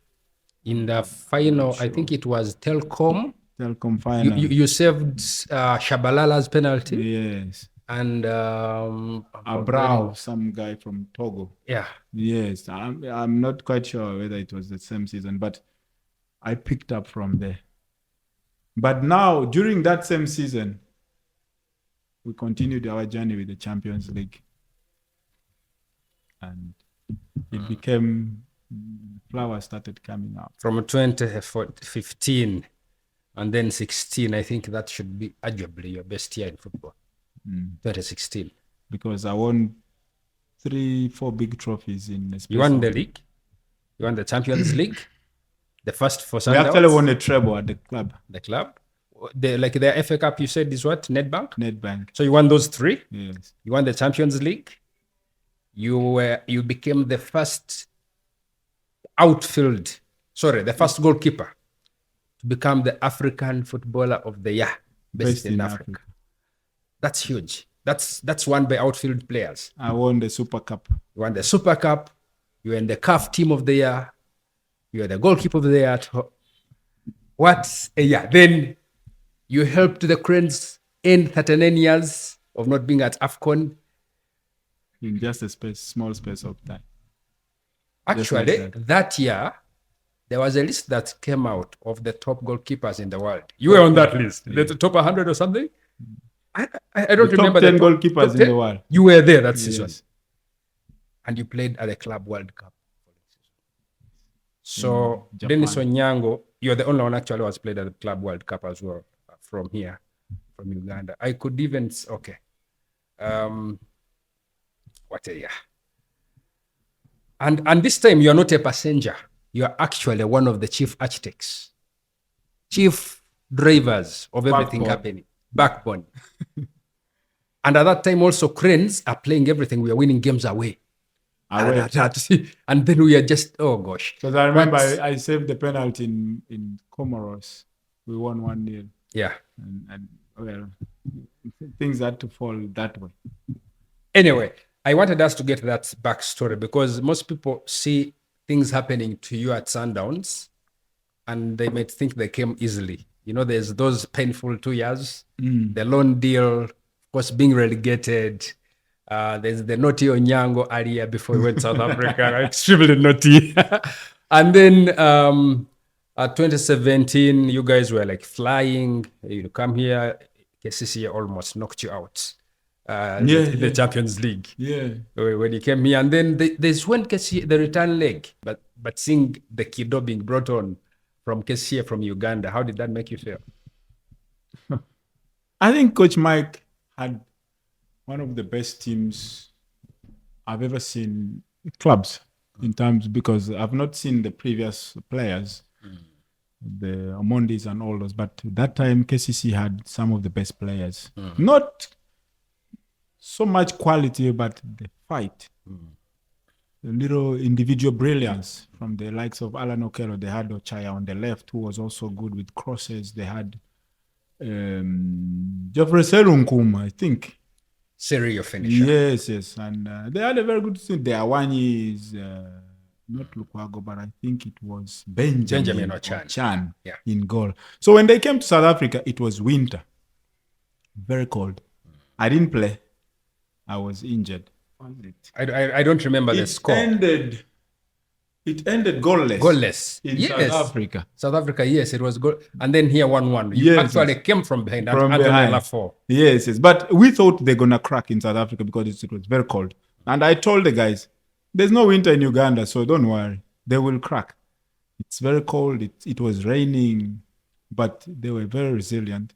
They were very aggressive. They were not getting tired. We thought 70. They were very aggressive. So they gave us a very, very good run. Yeah. And when we got to Kampala, it was, I think, not our first time to play on Astro, but we thought it's going to be a little bit easy because it was a small KCC. You wanted to do your Brazilian stuff there. Play from the back. Yeah. And I was injured. Yeah. I remember I was injured. I had a knee injury. But they brought me with the team just to to help them a little bit, because Sundown travels with a lot of players, or whether you're injured or not, they make sure you stay with the team together. And we were lucky we escaped. We escaped that.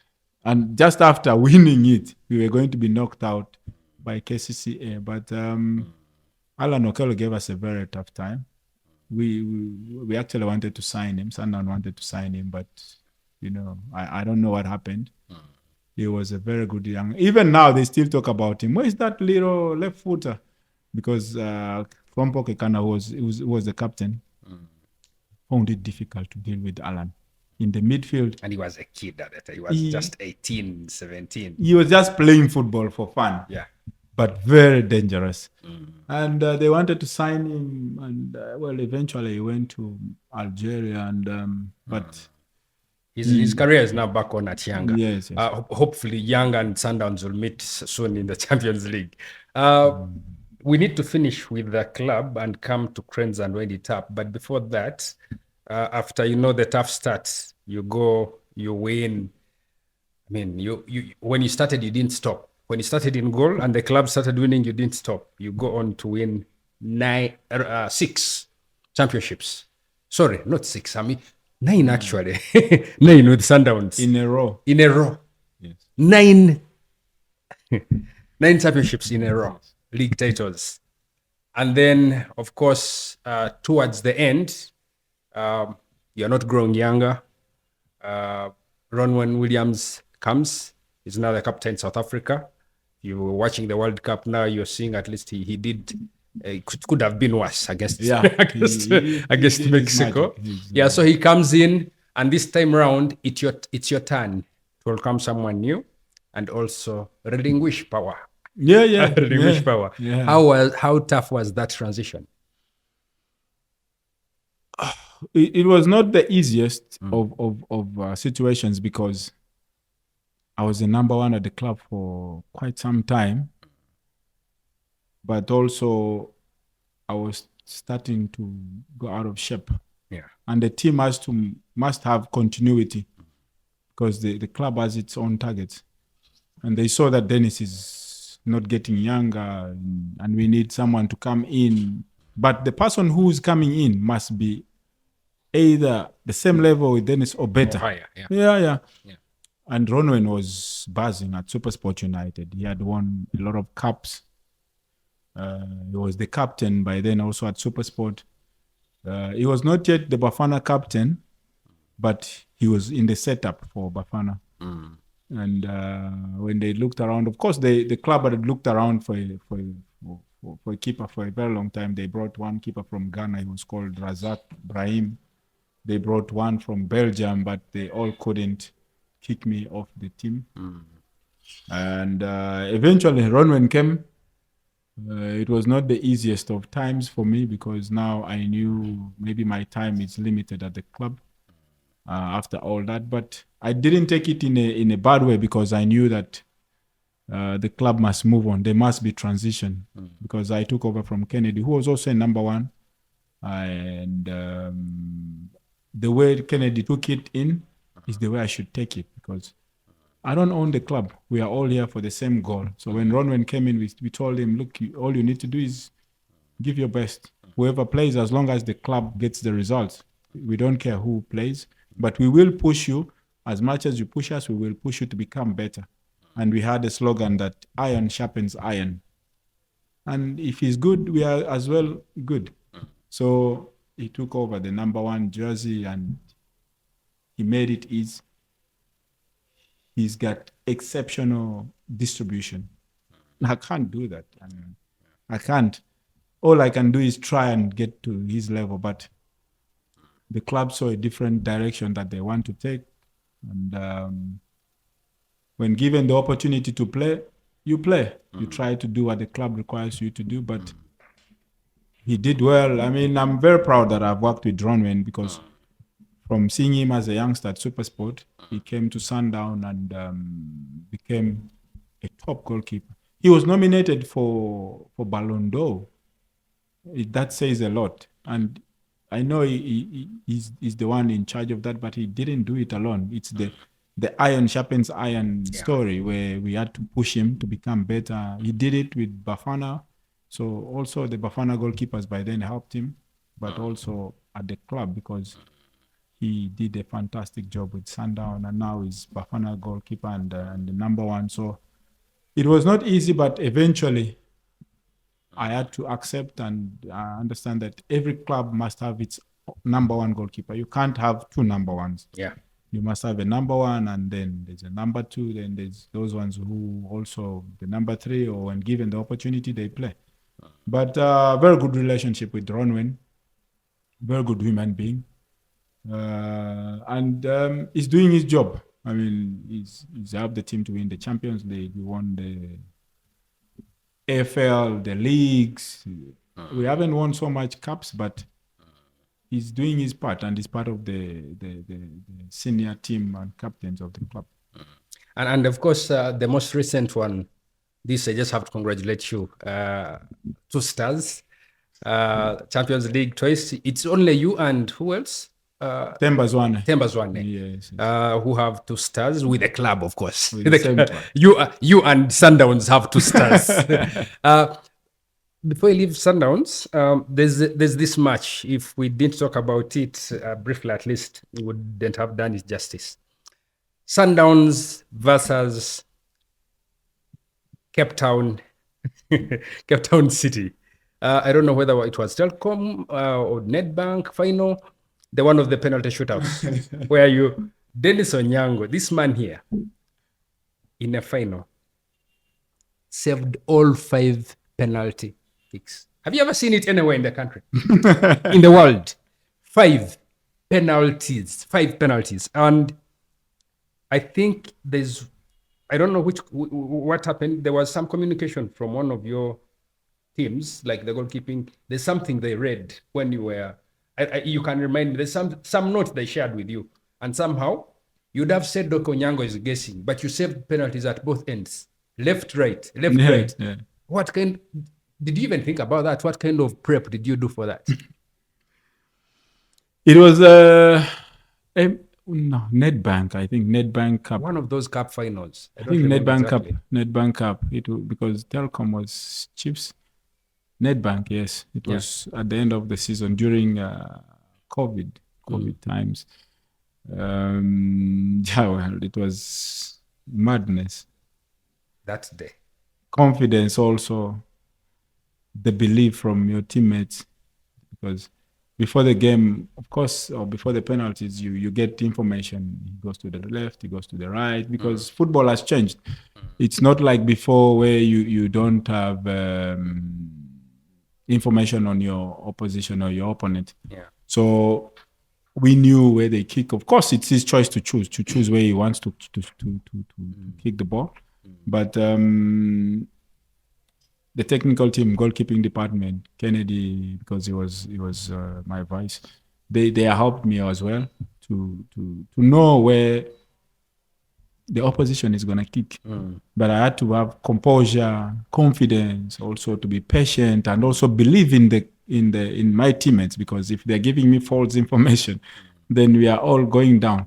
But it was a crazy game. It was a very good game, but it ended the way we wanted it to end. With Onyango saved 5 penalties. I mean, that's a dream. Like if you were sleeping and dreaming, when you woke up, you'd be like, I wish this is true. But it happened. The commentator, ran out of breath. Your fellow players couldn't believe it, and for me, that was it. Anyway, we'll wrap with something on post-active sport later with Sundowns. Now, Cranes, specific things I want to talk about. One, well done. You played at 3 Afcons, actually. I keep forgetting the recent one. Gabon 2017, then you captained Egypt 2019, where you made some brilliant saves against Mo Salah. Also, the Senegal captain, Sadio Mane, although he scored, but he put up quite a show. Before that, there's this painful game at Nambolia 2011. Uganda versus Kenya, 0-0. We win that, we are at AFCON. We actually, the last 15 minutes, I think we are playing from the halfway line. I saw you trying to go and score, but you had to still keep goal. You and Sekaja were like, man, we need to score. How painful was that game? It was so painful because we used so much effort to get to that stage. With the guidance of Dr. Lawrence Marinda, who was the FIFA president by then. We were so desperate to go for AFCON as a country. And a lot had been sacrificed because Dr. Lawrence Marinda was doing everything possible to make sure that we qualify. But unfortunately, the gods, I think the soccer gods were not yet on our side because playing against Kenya away first was very difficult. 0-0. I watched 0-0, yes, at I think Kasarani or no, it was at Nyayo. Nyayo, yes, Nyayo. Yeah. But they had McDonald Mariga, who was top. He had just won, I think, and Victor Wanyama. He had just won Champions League with Inter Milan and Mourinho. Yes. Yeah. And then Victor Wanyama was a youngster coming in. There was a Denis Onyango. They had a very good, strong team. And when we got results in Kenya, you thought we should seal it at home. At Nambole, we don't lose at Nambole. We thought it was going to be easy. We were playing, it's the last game. They've got nothing that they are fighting for as Kenya. They're our neighbors, East African neighbors. It shouldn't be that difficult to beat them at Nambole. But we also had a few controversies before the game of David Obua being chased from camp and all that. Did that play a role? I don't think so, but David had a very influential role in the team. As just to see David Obua on the pitch, that was it. There is something that's going to happen. Because we had Angola in the group, but we had demolished them. Yeah. And when he was kicked out of the team, we were told, look, we have to play the game. He's not here. We need to move on and find a way of getting the team to AFCON. We couldn't do that much to change the situation, but we knew that we had a game to win at Nambole with a lot of pressure. Playing a team that has nothing to lose. You're playing a team that whether they win or lose, it's okay. But also they have their own pride. We cannot just let them win anyhow because it's an East African derby. It was an East African derby. And the whole continent was looking at that game because we had Angola in the group, which was, I think they were just from the World Cup or something, the Manuchos and all that. So everyone was focused on that team so that there is no false play. But then we tried our best. The crowd came. Ugandans came in numbers. They thought this was it because of the quality that we had. But unfortunately, we couldn't make it. That's one game that made me cry. I've never cried in football. Yeah. Okay, I cried when I was young, but that was very emotional. This one I saw you guys just collapse. Final whistle, I saw you guys collapse like a pack of cards. Not just you, but the whole country. People had packed beers around Chireka and bars cried. So anyway, we keep knocking. And 2016, of course, we had done stuff already. Those away games played a part. And then Farouk Mia scores that goal at Nambole. And final Onyango at AFCON. You were the vice captain at the time? Yes, to Geoffrey. Geoffrey Massa was the captain. You do your first AFCON. Then you captain the Cranes in Egypt. We beat Congo opening match 2-0. That was something. Opening match. But 2019 didn't go without controversy. If you remember, ahead of the game against Senegal, the last 16. Yes. That game, there was a kind of a strike. I want to be the fly on the wall. What happened? I think everyone was very much focused on the game, but we were also not so, what should I call it? Motivated? Well, we were motivated because, you're playing Senegal. you are in the knockout stages. But But you missed training, some training session. we missed. Was it one? Did we missed- miss it or we went late?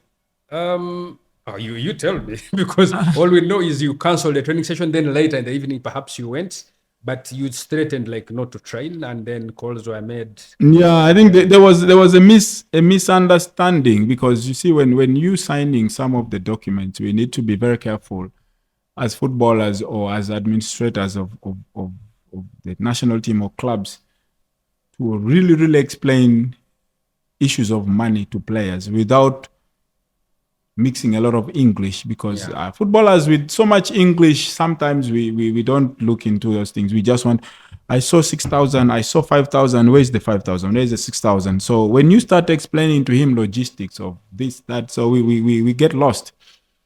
And I think that is where the problem started, because what we signed for as a team, we believe that is not what we were getting at that moment, because we had a very tough training camp in Dubai, in Abu Dhabi. I think we were in Abu Dhabi with Desabre. Was it Desabre? Sebastian Desabre. Yeah, yes. And it was very tough. He's a very tough coach. Quality but tough coach. And we knew what we were fighting for. And we were always sitting in our players' meetings and discussing, look, let's win this. Let's qualify for this. We know what we get. But the miscommunication that was around us, because I think the president left the country and came back. He left Egypt and came back to... That's the FIFA president. Yes. Yeah. So we had... The communication broke. He left us with Ntege, manager Ntege, and it became very difficult to speak about what we signed. And the game is in 2 days. We need to train, we need to play Senegal, but we're also looking at the money aspect. Where is the money that was promised when we qualify for the knockout? And unfortunately, they were saying, no, there's no money for that. We are only paying you for winning here and drawing here and all that. But then the players brought out the documents showing what was signed, what was agreed on, and eventually the team said, we're not going for training. Regardless of whether we're playing, by the way, one day is not so bad for training. We're playing Senegal, top team, but when you go in a tournament, we go there to work. When we come back from a tournament, your family members are going to say, look, you went to work for a month. What you putting on the table? Yeah, what have you brought? They see things in the newspapers. Hey, players got this, players are promised this, they get, and then when you don't get what people are seeing in the papers, it brings out a bad picture as well. So unfortunately, it's not the best way of doing things, but that's what it is. It is how it is. And we've seen top countries, Nigeria recently, we've seen Ghana, we've seen, because these things happen, but it's all about explaining everything to the players one by one, not rushing through, because sometimes we rush through because we want to sign and move on. It's like a contract. If you don't read through it and you just sign, you will face the consequences. So we signed papers that were not so much explained, caused controversy at the end of the day. And it was not the best decision, but that's the best decision of football. And some people say maybe we could have had a chance against Senegal if we didn't have that chaos in camp, but you shall never know. Maybe, but who knows what's going to happen in football. Yeah. Unfortunately, the goal we conceded was from our own mistake, and that's football. But we can't say because we didn't train, it cost us the game. What if we won without training? What would have happened? So it can go either way. But it was not the best picture after so many years of trying and being at the big stage. But money must be paid. Yeah. Regardless of how much it is, money must be paid to players because we have a short career. And if a player doesn't get his money it affects him in future. Yeah. And then you start having people saying, no, but I didn't get this. And it's not nice. Rather give the money. It might come late. Promise come late, but give it if it's there. If you agreed to give it, give it. And that's how it went. Yeah, such a stellar career as well in the national team. You're one of those who suffered with the team, but also won with the team. Even if we didn't win AFCON, but at least you guys, shook off the monkey of all no qualification for AFCON. So 3 AFCONs. The most recent one was quite disastrous, where you guys set a record of 3 goalkeepers in one match, a red card and an injury and all that stuff. But before that, Denis Onyango, you retired 4 years ago. I don't know now whether it's 5 because the days are moving. You retire after we failed to make Cameroon 2021, I think, after we lost to Malawi, our final match 1-0.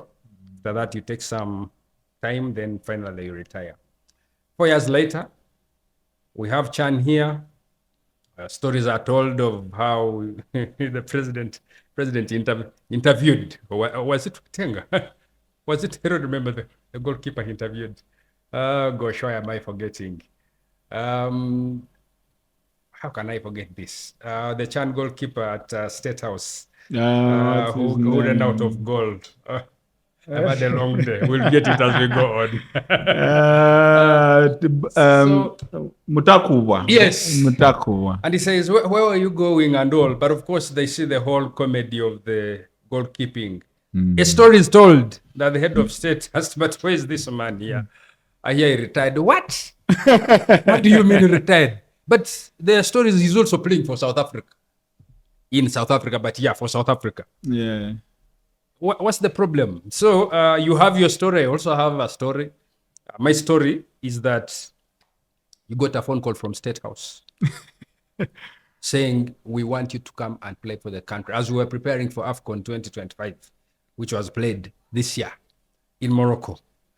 And well, you tell us that you are too patriotic, you decided to come out and play, but there's a story of you were actually ordered to come out of retirement, to come and play. You try to play hide and seek, but you cannot run away from your country. So what's the real story? No, I was not called from State House.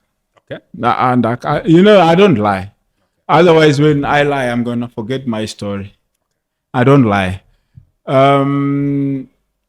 There's been a few calls saying I must come back. The team needs me. The team struggling with goalkeepers. And I said no. All those years since I retired, I said no. Let me focus on my club. Give opportunity to the young ones. Maybe I might be useful to the national team in future.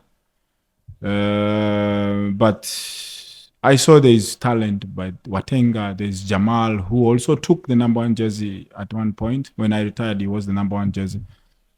Donkara, I don't know what happened to him. But there was young keepers that were coming. Of course, we're struggling with size and height and all those things, but that's not the point. The point is that the team needed to move on without Denis.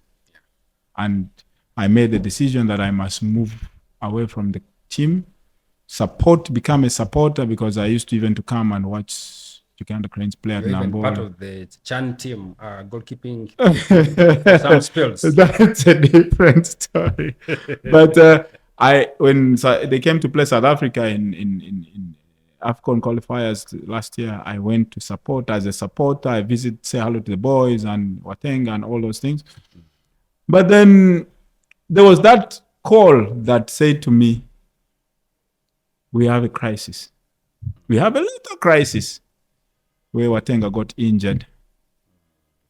And that's between me and the person who called. And it's not from State House.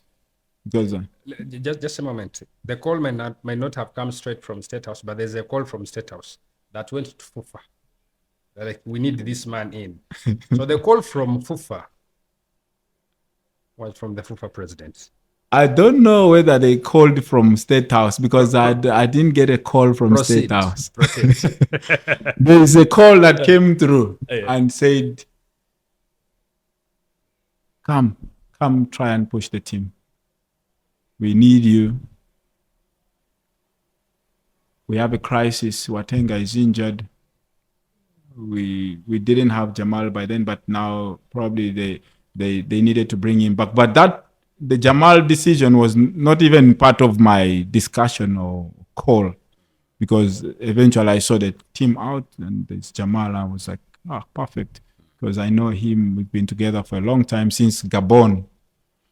And it was a very difficult decision first, because I knew what would come with all that. The backlash in this country, which is filled with a lot of negativity lately. There's so much negativity in this country, whether it's good or bad.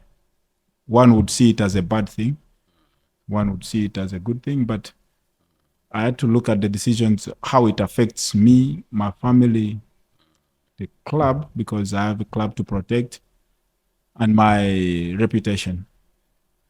And I at first I said, I'll get back to you guys. Let me first, because we had a game, and there was persistence. There's a call, and I check. I'm still busy. After the game, I said I'll call them back. I didn't call because the game finished late, around midnight in Uganda. But then I had to consult family members here. How does it affect them? Because they're on the ground. They know what's happening. My friends, the Masava, Simon, Galuz, the Salibayano, the captain, Aucho, because he's the captain of the team. Does he need me? How does he feel when I'm in the team? And I told him straight, I don't need the armband, because it's his journey. It's his team. If I come back, I'm just like any other person. You need advice, you need help, yeah, I'm available. But as to wear the armband, no, that's not me. It's not my thing. So I had to consider a lot of things, and also listen to the club, because the club knew me as a retired player from the national team. But the club was very supportive, because it also gives them mileage. If I play, like when I played against Tanzania and the CAF president was there, I was very happy to see me, because I'm like, Denis and all those things. So it gives the club mileage, but also I have to protect the legacy, the small things I've done for the nation. Of course, I've not won much with the nation like a trophy, but I know what I've done for the nation, and the way they believe in me. How do other people feel about it? So I took a decision after a very long time, and I said, okay, let's give it a try. After consulting here and there, let's give it a try and see how it ends. It might have started off well, and maybe it might end bitterly.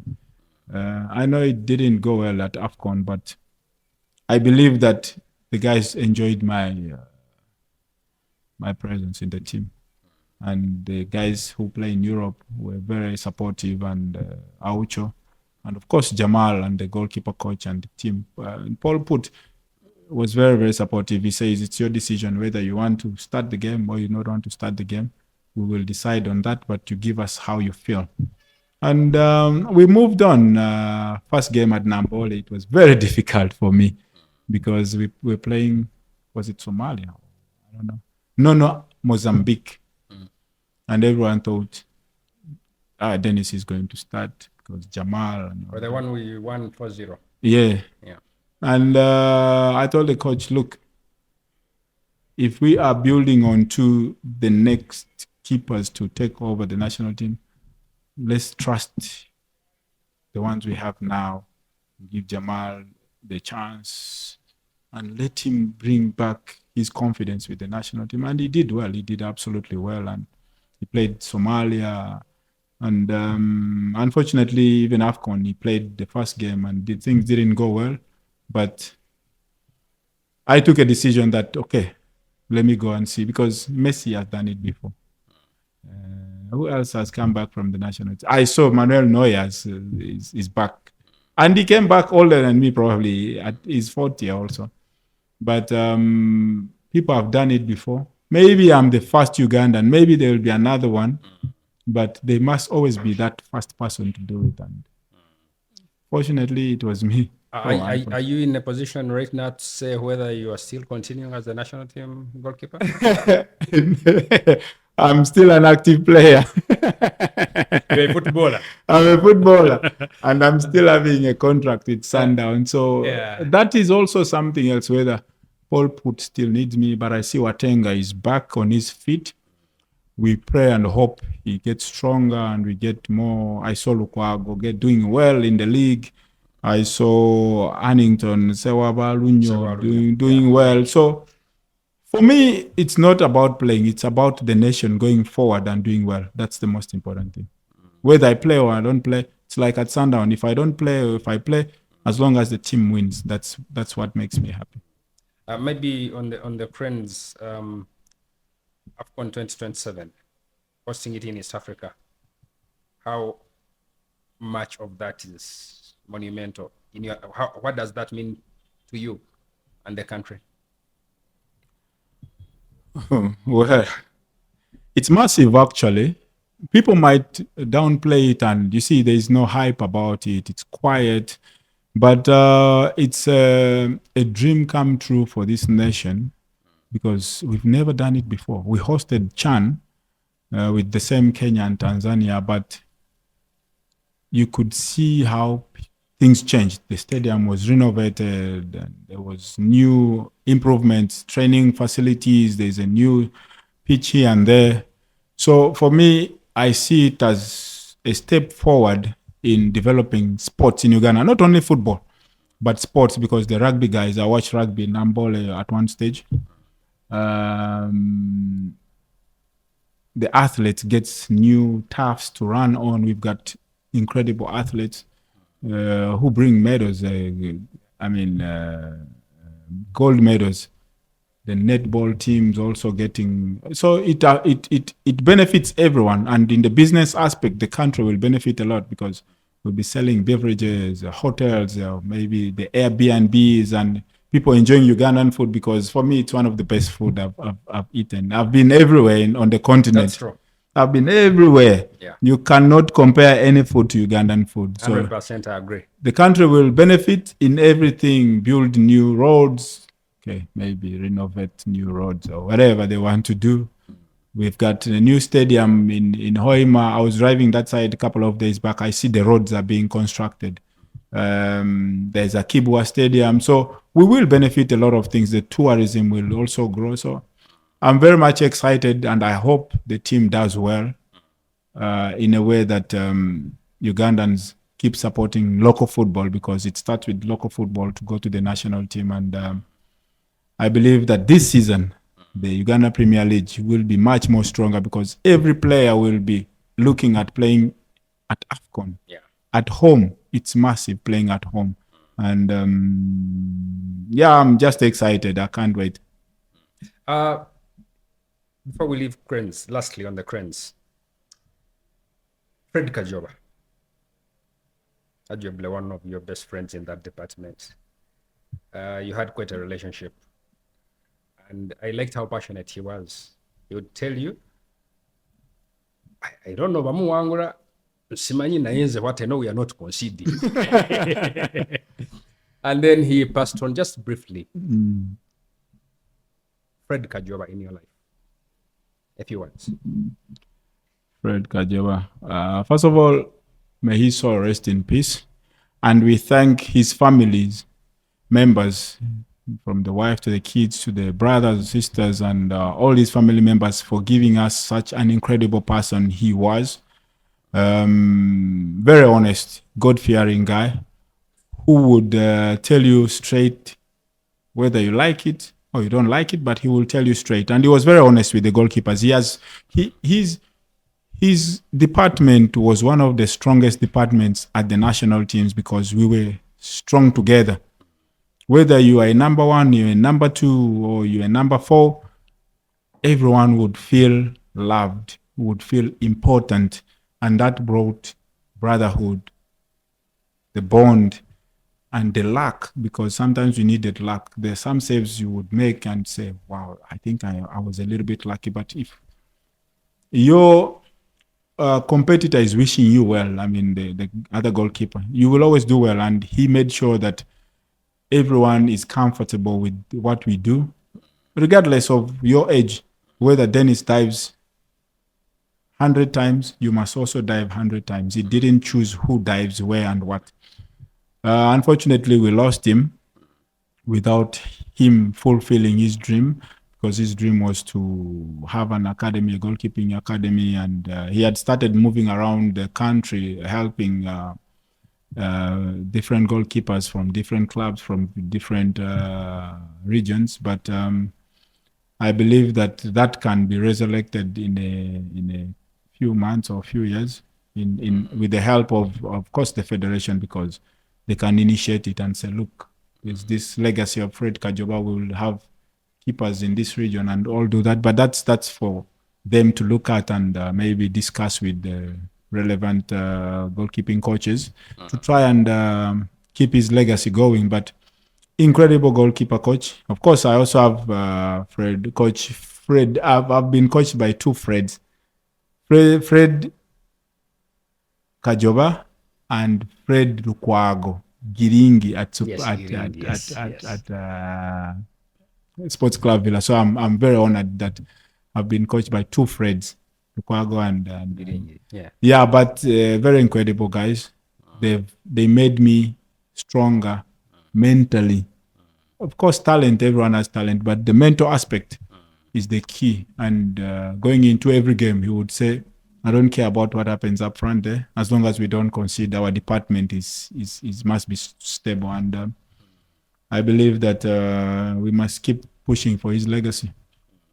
Thank you. As we wind up, just to the viewers of the Game of Life, again, we thank you so much for the love that you show us, for making sure we do this show and bring you the guests that are so incredible human beings, but also incredible people in what they do. And all you have to do to support us is subscribe on YouTube and also follow us on all our social media handles. And make sure you share these amazing stories with your friends, colleagues, name it. And also, when you get some time, especially during the World Cup and even after the World Cup, you can catch all your sports right here at Sky Wellness Lounge, Kitintale. And you'll see the address on your screen. Sky Wellness Lounge, Kitintale, but also they have a fitness center, health and spa, all that stuff. So check them out. And they're the ones who fuel us here. And you surely will love what they serve. And also, if you want some good furniture in your house, look at this beautiful table here. The seats, the interiors. You can check them out as well. And they'll give you some of the best furniture. Now back to the champion, the legend, the icon in the house. I know the signs are clear. We are in the evening of our lives in terms of the sports. Yeah. You're going back to Sundowns. They have a plan for you. What next right now for you, especially in terms of even as you're playing, you have to think about that life after. Yes. And that for me is very important. What's the plan? At the moment, the plan is still clear. I'm still having a contract with Sundown. The club is planning to go to Austria for pre-season. My contract is only ending on the 30th of June. This June? Yes, this June. So I'm still contracted. I'm still employed. Okay. I'm still employed, but they have an option to renew my contract. Whether they renew it, that's on them. Do you want it to be renewed? Yes, of course. Who wants to be jobless? I don't. Only if you're going to employ me, are you? You're gonna employ me. We'll see. Yeah, but the negotiations are on with my agent, and hopefully the club sees value in me. I haven't been so regular, but maybe there is a role that they look at me differently. I was given also an opportunity to say, if you want to go into coaching, we can start putting you somewhere here and there. Yeah. But I also need to get my badges right. I did the Barcelona online hub, and it was a privilege given to us by the club because we had a relationship with Barcelona. So when you have what's it called? a course that you want to do through the Barcelona hub, you pay 70%. They take 70% off, so you pay probably 30. If it's €1,000, you pay 300, and so it's there's that benefit that the club has given us. So I've done one. I've done two. One with being like a sports director and all those things, but I've also done the coaching one. It's not enough. I need to have more knowledge on the game. I might be playing it, but you wouldn't know so much about the game if you don't open those books. So I'm looking forward. The club is looking forward to support me in all aspects, whether I want to go to school, and they can do that. They can send you to do the course in Europe or send you to do the CAF courses. So we'll see. We will discuss that when I return to the club, because now I have to go back and start following up on the contract and the visa to Austria if I'm going with as a kitman. Oh. You need to know your role. Yeah, I need to know where I stand, but that will be dealt with the club as soon as I go back. Thank you so much, Denis Onyango. What an honor to have you, and for coming through. You always come through. Thank you so much. We've had a great time. To the team in our production as well. We have Nina, we have Godfrey, we have Martha. We have Bruce as well. Yes, we have Bruce as well. Thank you so much, guys behind the scenes. And all I have to say is, may you continue going strong, whatever direction, whether it's active or even, because you need to remain relevant in the game. Yes. You also need to give back, continue giving back. Because you already have your Denis Onyango Foundation. You've done some gloves. You normally say something about your gloves partner or something. The gloves partner. You can say it.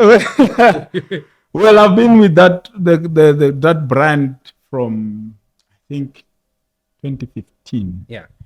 The brand, it's called RG Gloves. It was someone else's name who started the brand. He was called Ramiro Gonzalez.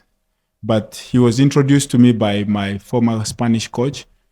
It was a very small brand. I was the first goalkeeper in Africa to use that brand, but it has grown globally. I see there's keepers using it at the World Cup. Nice. That has grown big. We are not partners anymore. It's like I'm part of the brand, but it's been incredible. But also a few guys who support me here when I'm around. When I do my Denis Onyango Foundation things, the ones that help me with